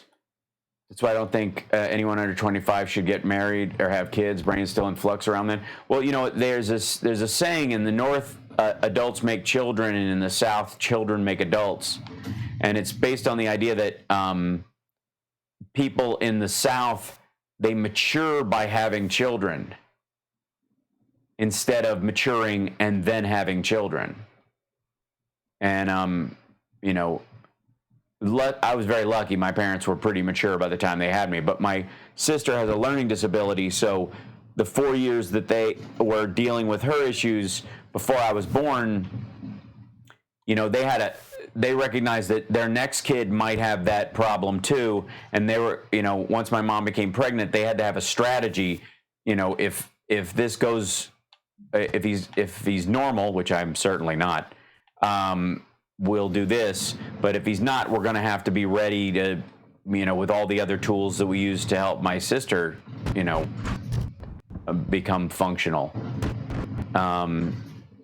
in society, you know, when she was little. So if you are not your thoughts, then who are you? Well, you can have secondary thoughts. Not all your thoughts are original. Not all some thoughts are habitual. You can get a thought loop in, just like you get a lyric stuck in your head. You know, for the longest time, the concept of the bicameral mind, you know, that humans became humans when our brains split into two distinct halves, and there was a period where that halving was going on, where they were. When you heard a voice in your head that was actually your own idea, it was so distinct from your normal consciousness that you believed it to be the voice of God. And that some people with a thicker connection between those two halves have a harder time distinguishing between, you know, auditory hallucinations and their own ideas. And there's this, you know, there's always been the idea that, you know, women have more connectivity in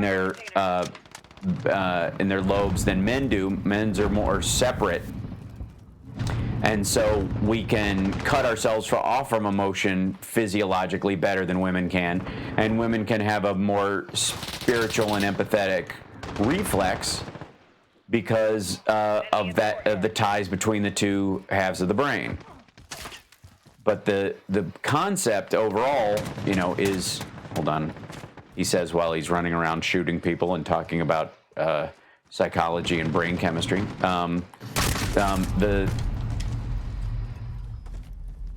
You're realizing you're not your thoughts is a life-changing discovery, a pivotal moment. You know, it's interesting. Yeah, I know I'm getting worked, but I'm talking. I'm having a conversation. This is who else can have a TED talk on brain chemistry while they're playing Call of Duty? Few. I'm just saying, few. But I used to believe I had a relative who left us early of his own volition, let's just say.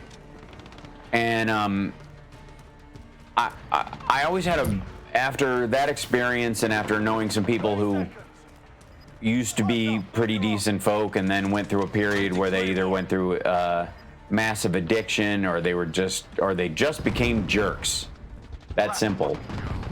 I had this sort of Knights of the Round Table concept of what consciousness is like, that in your own head you have all these different beings in you. You have the happy you and the angry you and the analytical you and the spiritual you and all them. And they sit at the table and they kind of hash out what you're going to do.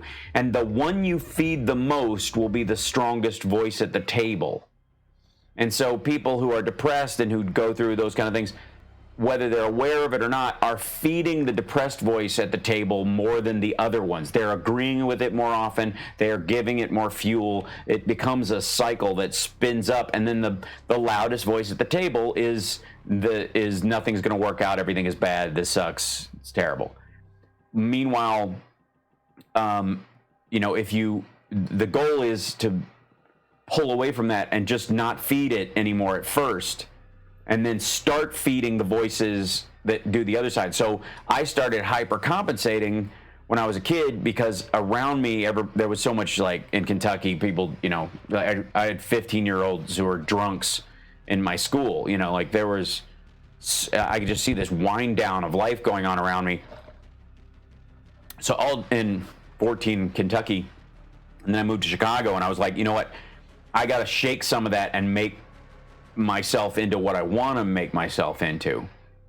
So I read every self-help book I could just to give voice to the hopeful voice or the driven voice in my head.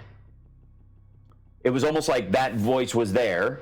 It just didn't know how to articulate its thoughts in the face of the voice that was getting fed all the time, which was, this sucks, I'm never gonna make anything of myself, blah, blah, blah. All those voices that everybody feeds into you that your family might have done accidentally, or if you got bullied, or any of those other sources where people get a voice that is, you know, becomes the dominant thought for them. And you think, well, these are my thoughts. Well, no, they're a combination of what you heard from everyone around you, and it's the parts that you either begrudgingly agreed with or willfully agreed with. Bet you read Psycho-Cybernetics too. I did, actually, although I read Awaken the Giant Within, Dianetics, Iacocca, Zig Ziglar's book on goals. I read some, like, one of Brian Tracy's books just in the time that I was like in a 2-year period in high school.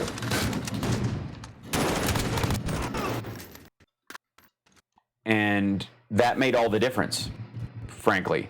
And partly because I knew what I wanted to do, and I knew that having a sound ego was crucial to having success in the industry, because everybody was telling me the primary thing that you have to worry about in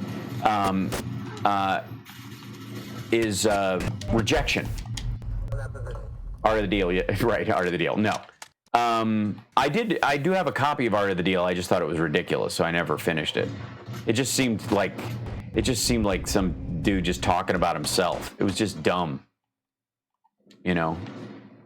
And there were like certain movies that just, you know, inspirational movies have always had that impact on me. The Rocky stories, the Rambo movies, they had such, like a great. Well, watch out, you. Oh. He didn't write it anyway, that's true. I'll always try to find one good phrase or sentence from each book that I could refer to when my mind needed a helpful tool. Yeah, that's precisely it. Let's all move to Kentucky and vote McConnell out in Allen. I would take Rand Paul's seat because I want Amy McGrath to take McConnell's. But yeah, so it was all about counter programming. That was the goal. That had to be the goal.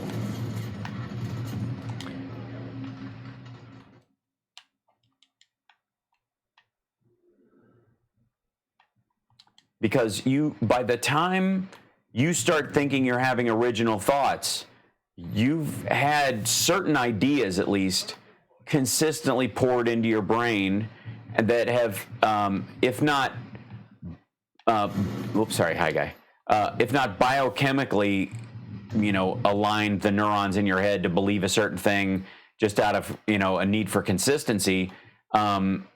You've at the very least been psychologically programmed to believe certain realities, whether they're real or not. That's where depression comes from at its root. Unless there's this baseline. Yeah, this guy's going to come around this side, isn't he? Whoops.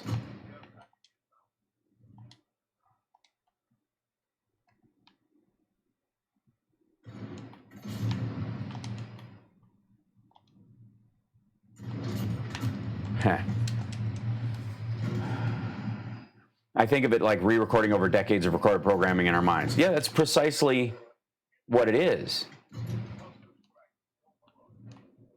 I've always felt that the ego is the key to survival, but obviously it can take hold and be abused. It's funny because I've always thought for a long time, maybe some of you know, but maybe you don't. I used to work with Marianne Williamson running her lectures and running sound for her when I was, in the 90s, like when I was,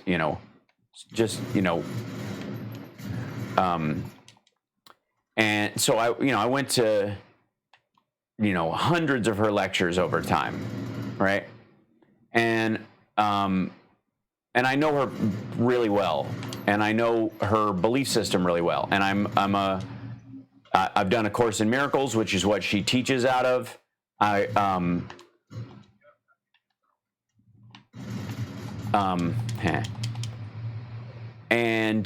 I found it very useful. There was, one of the best exercises. There's 2 exercises specifically in A Course in Miracles, which I think are the most valuable. One is the very first one, which is, for lack of a better phrase, it's this thing is not this thing. That you, over the course of a day for 24 hours, you just remind yourself that the things you take for granted are not really what you think they are, and you do it in a really basic level. So you go, this Xbox controller is not an Xbox controller. This mouse is not a mouse. This table is not a table. So you remind yourself of the impermanence and the negotiability of all material life. It's a spiritual path, so you have to recognize it from that point of view, right? So it's funny talking about this, reminding me to do it again, because in these times this is a really good exercise to go through. You just go for 24 hours. Everything you see mentally to yourself, you go, this sandwich is not a sandwich. And it dislodges programmed thoughts from your head, just by going through it, because you go, well, if it's not that, what is it? And you go, it doesn't have to be anything. And you let that live for a little while. And it's a deconstructive act. It's not meant to be permanent, but it's got value. Then there's an exercise in A Course in Miracles called There's Nothing to Fear, which is literally all day long you mantra yourself with the phrase, there is nothing to fear. And the value of that one is not, obviously there's things to be afraid of in life, but the idea is that there's nothing to it, that it is mechanically without existence. And you decide what's scary before you get scared. That's one of the other things that I think a lot of people don't really practically understand, is that you decide, are you a true and noble Templar Knight? Indeed I am.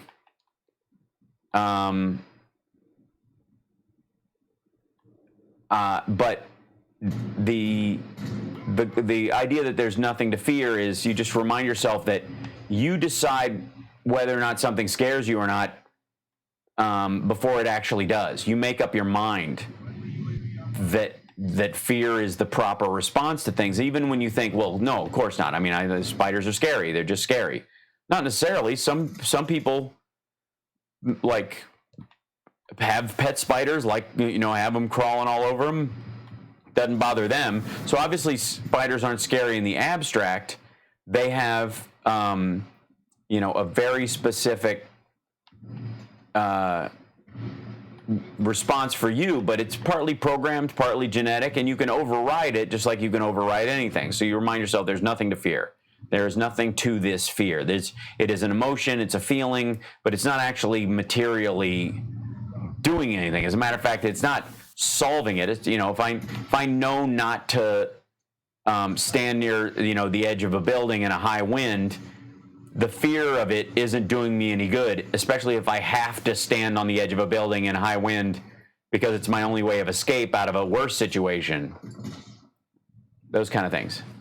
The only thing we have to fear is fear itself, right?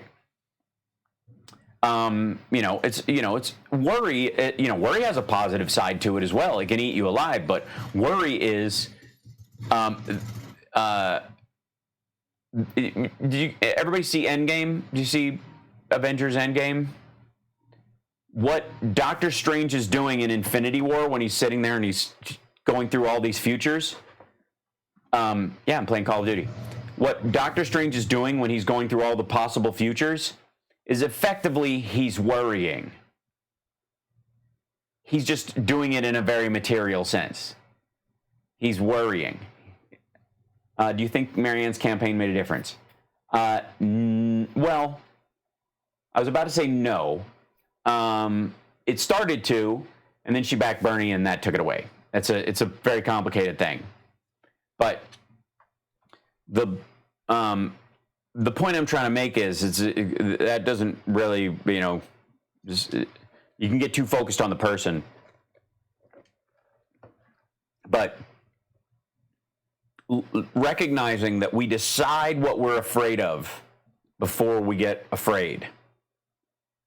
And recognize that you make a decision before you have an emotion is something that I think is very alien to most people's perception. People are so close to their feelings and so distant from their thoughts because they don't give themselves time to think, that they don't recognize that there was a thought component to their emotions. And, you know, they think, oh, I just feel that way. When I see that, I feel that way. And if somebody says something like that to me, I feel that way. And if somebody gets, you know, if they're rude to me or mean or any of that stuff, then you know, I feel that way because that's how you're supposed to feel when somebody's mean to you. I'm like, no, you can take great pleasure in somebody being mean to you if it means that you don't side with them. And like I take some people being mean to me, for example, as a sign that I'm doing the right thing, because if I'm making them mad and I know who they are and what their priorities are in life, I would, you know, I don't wish them harm, but I do know that it's a good thing if those people are upset with me.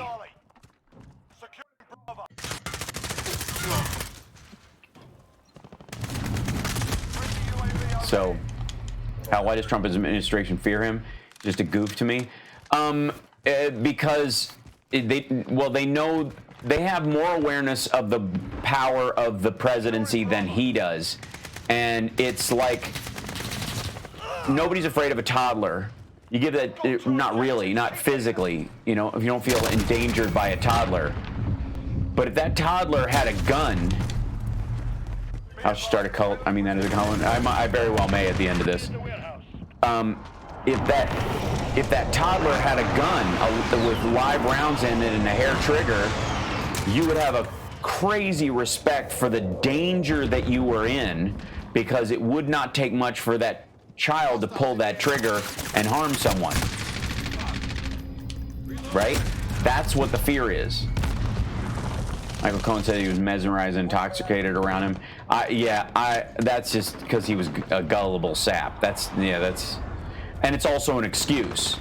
This kind of goes back to what I was saying about the news. There was so many people in the news like, he's got such a great sense of media and blah, blah, blah. And like, no, he doesn't. You're a sucker. You know what I mean? It's like an idiot saying, that is the greatest magician I've ever seen in my life. You're like, he's terrible.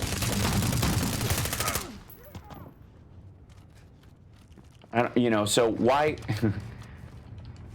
That's how you always have to look at things, by the way. You have a responsibility to you know, legit look at something and go, is this really impressive or am I easily impressed?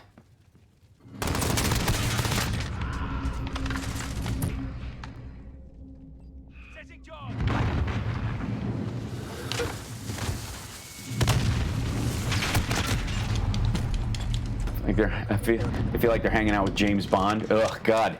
Well, maybe the Roger Moore late in the game, long in the tooth version. But yeah, I think they hung around because there were always girls and that kind of stuff. And they're like, I don't know how this guy must be magic. Look how ugly he is. And it's really just money.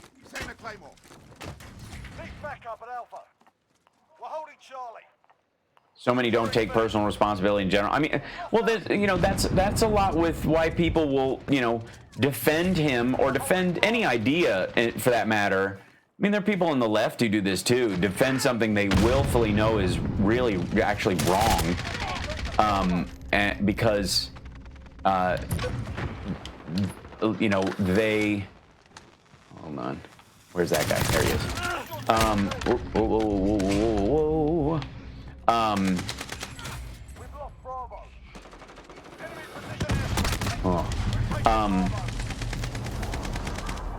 So, you know, you have to, again, it's always, I've just always felt like it's always on me.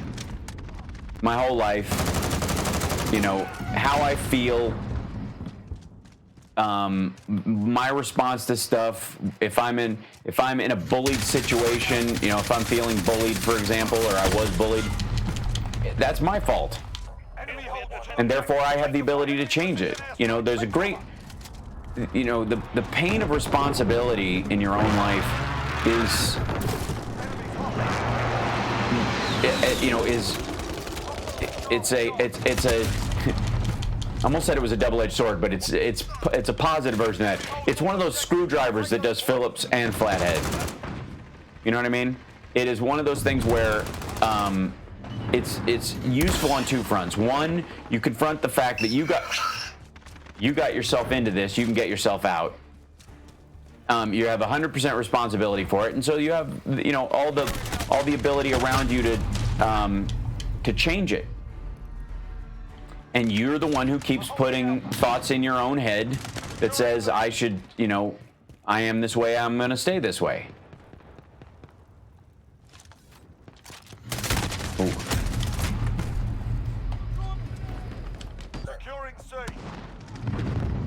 I've only seen one other person doing what you're doing. My son, your brain lobes working separately totally enthralls me.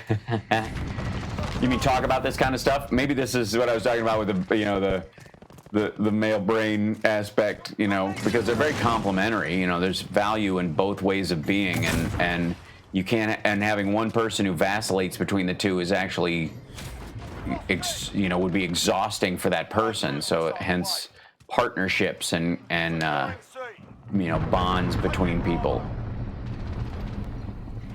I always get killed like right now. Like, I guess they're all busy. It's good. Okay. I'm going. We've lost Alpha. You're needed at sea. You're on Alpha, stand by. Hostiles have Charlie. Alpha secure. They always come out of this one. Why are you facing that direction, dude? In Cape?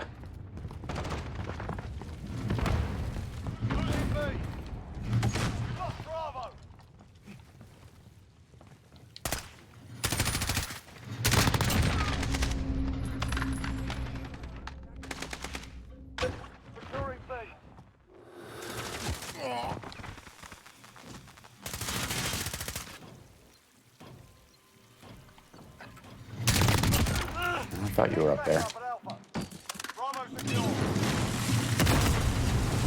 You missed. I don't know why. Whoops. Multitasking and reading. I was bullied. Hell on them who bullied me. I had lots of friends who came to rescue thanks to them. Well, that's the thing, is that you know, I also, you know, Mike, there's a lot of language about bullying in schools these days. And I noticed that the kids in my son's class, he's 8, talk about kids who are dicks, and they use the language of bullying. They go, you know, he bullies people, or he's bullying me. And like, no, he's just being an asshole. There's a difference. You know, bullying is a very specific act. It is a control point. It uses you know, threats of physical and emotional violence to manipulate you. It is a very specific act. And just calling anything where somebody doesn't treat you nicely bullying is goofy.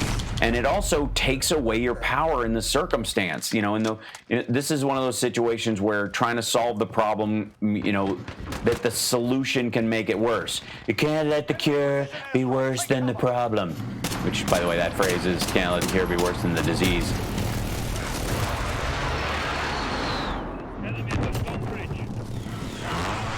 Because the game isn't violent, really. It's just pixels. Violence has been a part of the entertainment for thousands of years. Yeah, no, this is challenging.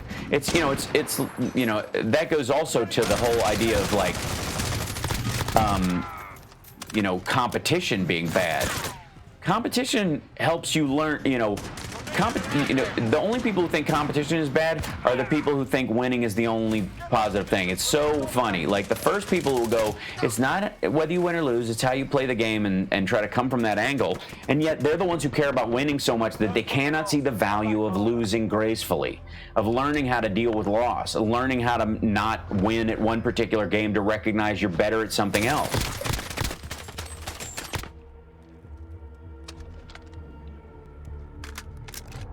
There's value in grinding on something that didn't go your way. It creates a generation of people who can't play a musical instrument, is what it does. Because everything should be smooth or easy or an app,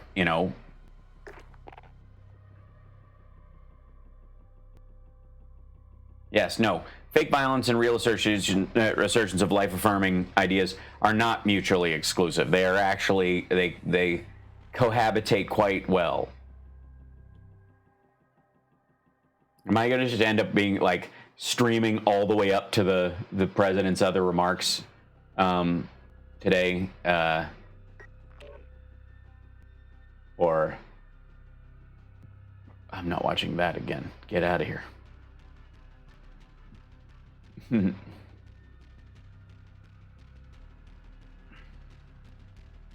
Go away. Bless you.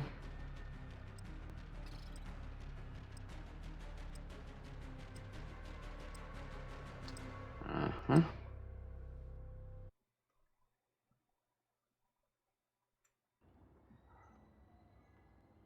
call that up. There we go. Right, I play the trombone as hard, still, bless you. I have to go measure a panel for a neighbor. Sheet metal matters. Absolutely. Algorithm. That's guerrilla rhythm. I like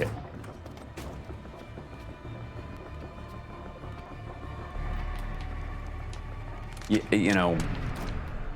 Team deathmatch. We've got enemy inbound. There's a lot of there's a tremendous value in in compartmentalization, and I'm certainly having to do it. I'm not gonna get to see my son until this nonsense is over, and it is a daily emotional grind for me to deal with it, and I'm trying to put as much of it to good use as I possibly can. But there's just days it's gonna hurt because that's just missed time that'll never simmer down. There's just gonna be time that's not coming back.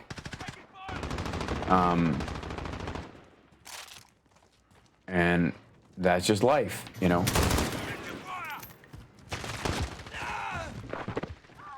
so you have to find a way to deal with the reality of it. You have to, just move through it with some stoicism. You need to incorporate whatever functioning mental tools you have in your repertoire. And if you don't have any, you go find some. That's the other thing, is so many people think their brain is the way it is forever, because that's how brains brain, and don't recognize that people make changes all the time in their brain chemistry and in their ideology, and you have the brain is incredibly flexible.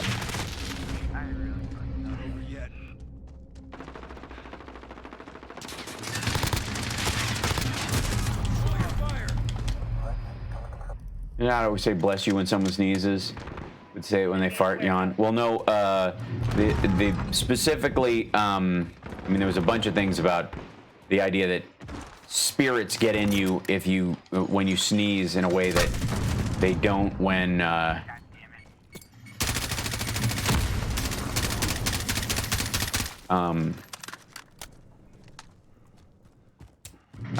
you break wind, I suppose. In theory, anyways. Hi. Aw, man. Yeah, man. That's how that works.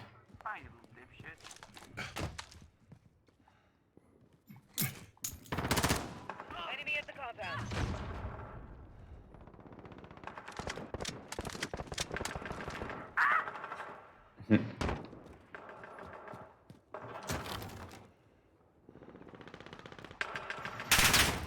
Who's shooting at me?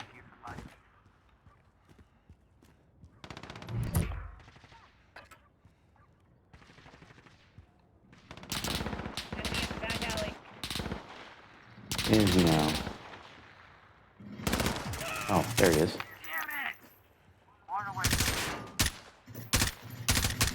Hi. Thanks. I got killed, but it was worth it. It was definitely worth it. Chat's happening. Summer says hi, everybody.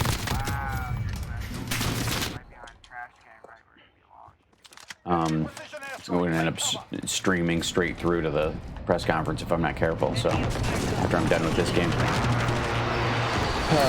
No, oddly enough, I had a... Oh, that guy blew himself up. Interesting. My bangs. What do I have? A runaway hair. Yeah. Thanks. That dude loves to lay on the ground. This guy. Where is he going? Oh, he's throwing smoke now.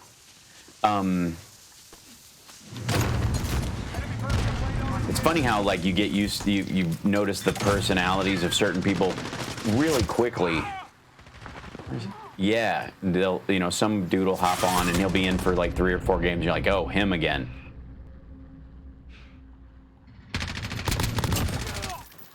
And usually it's the one, like when you hit a Kingslayer, that's the person who's been killing most people or whatever.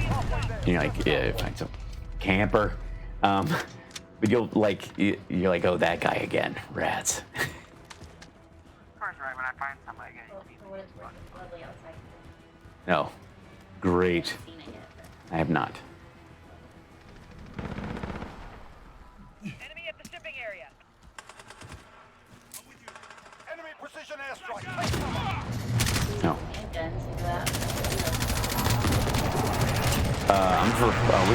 We can go paintballing. I do have an entire airsoft thing. Should I show everybody what my airsoft thing is? You guys want to see the project? Should I show it right now? Nah. It's an M4. I've never had a good time picking what gun to use in these games because everybody else seems to be a master of everything else. And then my cousin, who's a marshal, has an M4 at his house for the SWAT stuff they go on. So I was like, all right, in honor of David, I'll use the M4 in this game. So that's why I use it, and it actually works very well. But that's so you have my. Get out of here. Damn it. When I can get close enough. Oh, they want to see it, I think. All right. Dude, I have some outright vendettas in the ESO. Yeah, right. All in fun, though. Yeah, there's some people in there. You're like, oh, you Crown 40. It's that scene from Endgame where they find Fat Thor and he's like, listen, Noob Killer 69. This is Thor, and I'm gonna fly over there and come down your chimney and kick your butt. Thor, he's back in there again. He's bullying me.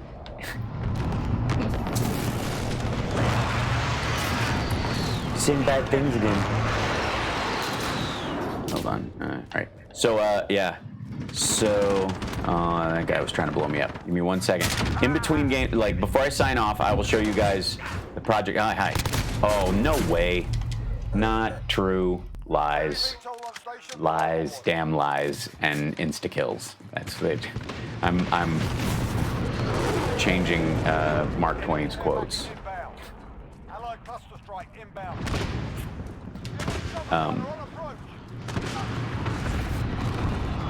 Who's that guy? Oh, no. Well, we can't let that stand. This aggression will not stand, man.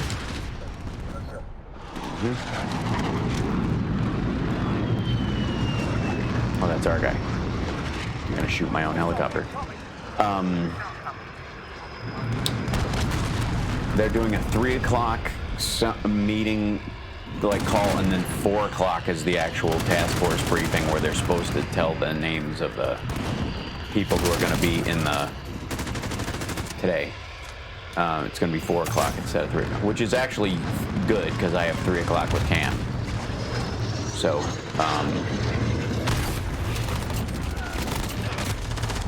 see that dude laying down every time. The little Russian guy with no shirt on laying down on his belly everywhere. Didn't stop me from getting my care package though and becoming a king. You're welcome. We take this, we go hide over here, we throw this out. In case I get killed waiting for my package.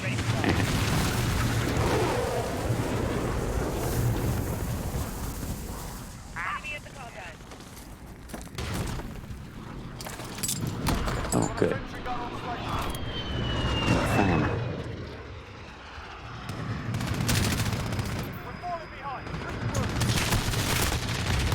He just laid down again. They did it again. Same guy. Cool. He's back again. That fella. Yeah. Oh no, he's definitely got skills. Like, oh, and I never got to use the gun. That's just sad. All right, so here's. Hold on. I gotta take this up. Whoa. Oh, that's what it was. It makes a noise whenever I take that off. Okay, so take this. That's when your last kill comes from an airplane. That's just sad. So, some of you may know, I got this guy. This is my shopping mask, right?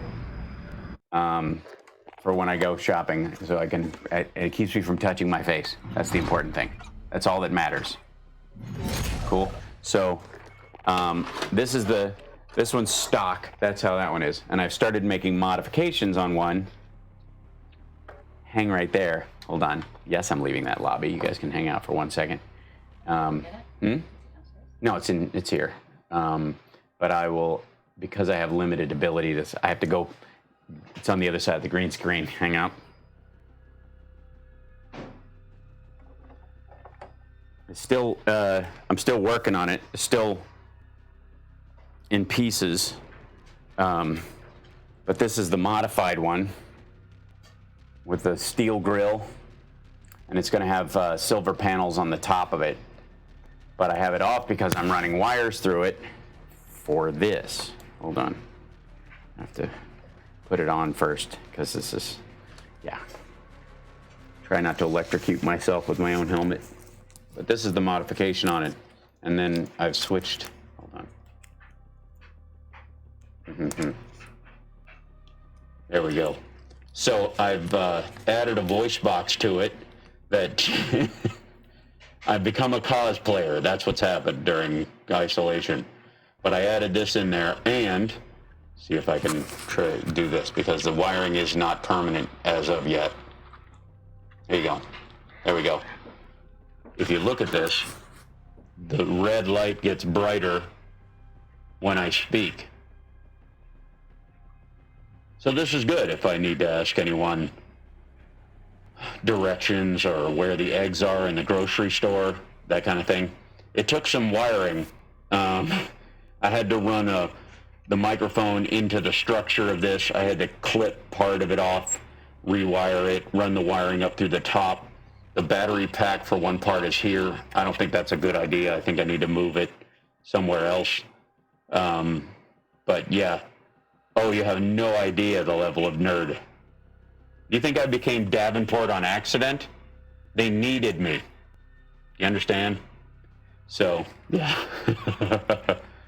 So, yeah, that's the structural change on it or whatever, but I've got to find some way to,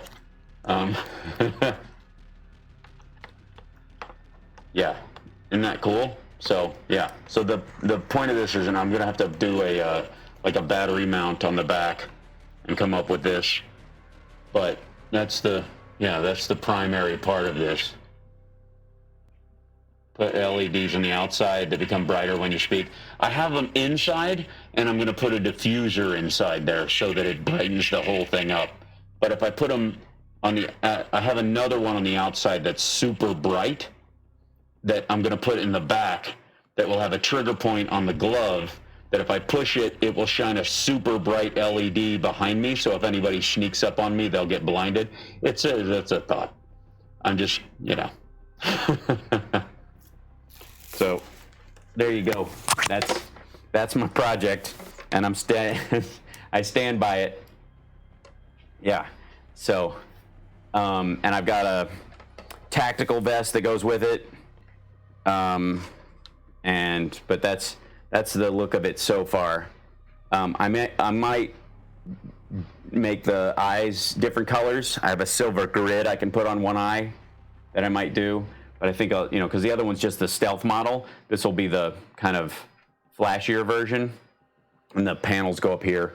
So, anyways, it's disassembled right now, but anyways, this is what I do at 1 o'clock in the morning when I need to break from talking about politics, and it kind of fits in with the the look on the game. I think I have a version of this that has a camera mount on the top, like they have on that. Which, you see the thing he's got? I've got one of those mounts that goes on this thing that I can put stuff on. I just don't have anything to attach to it. I don't want to put a GoPro on it. That's ridiculous. Oh, thanks for subscribing via Twitch. That's awesome. Yeah, so the bright light's just going to be mounted right here, and it's super crazy bright. It's like a high bright car LED light or whatever, but runs on a tiny battery for the demo of it in the store. And I was like, if I mount that on the back, it will just like, and it would be kind of cool if you could run a small motion sensor on the back that you could turn off in certain situations. And so literally you wouldn't even have to trigger it if somebody walked up behind you. It would just blind them from them seeing the movement. You wouldn't want it on all the time, but that's the thought or whatever. So anyways, this is it. I've got a whole outfit. We're going to shoot a sketch where I go shopping for groceries in this. So, yeah. And then I'm going to go, after the world falls apart, I'll just fight crime. I mean, why not? I mean, I can't do stand-up anymore. I'm living off super chats. This is how it's going to work now. This is, I'm going to be the first super chat. That's going to be my superhero's character name, Super Chat. He's just the chattiest superhero ever. Like, he'll beat you up, but then he'll kind of talk to you about how you can get your life right in a really scary voice. So yeah, I'm gonna hop off and work on stuff, and then get ready for the press conference as well. How we have a built-in bottom scroll with CC for deaf folks. You know what I'm saying? Deaf store clerks. Yeah, if somebody tells me how, I'd be glad to. That would be really cool. I know YouTube has some options for it. Should do an animated cartoon version of the mask. That's a great idea. I'll take pictures of it once I'm done, and I'll have that be some of my bits. Yeah, closed captions. Yeah. How will cops know the difference between you and an actual terrorist, though, Hal? Because I won't be armed with a weapon. I'll just look cool. And I'll carry around a card that says, "You might know me from I Love the 80s."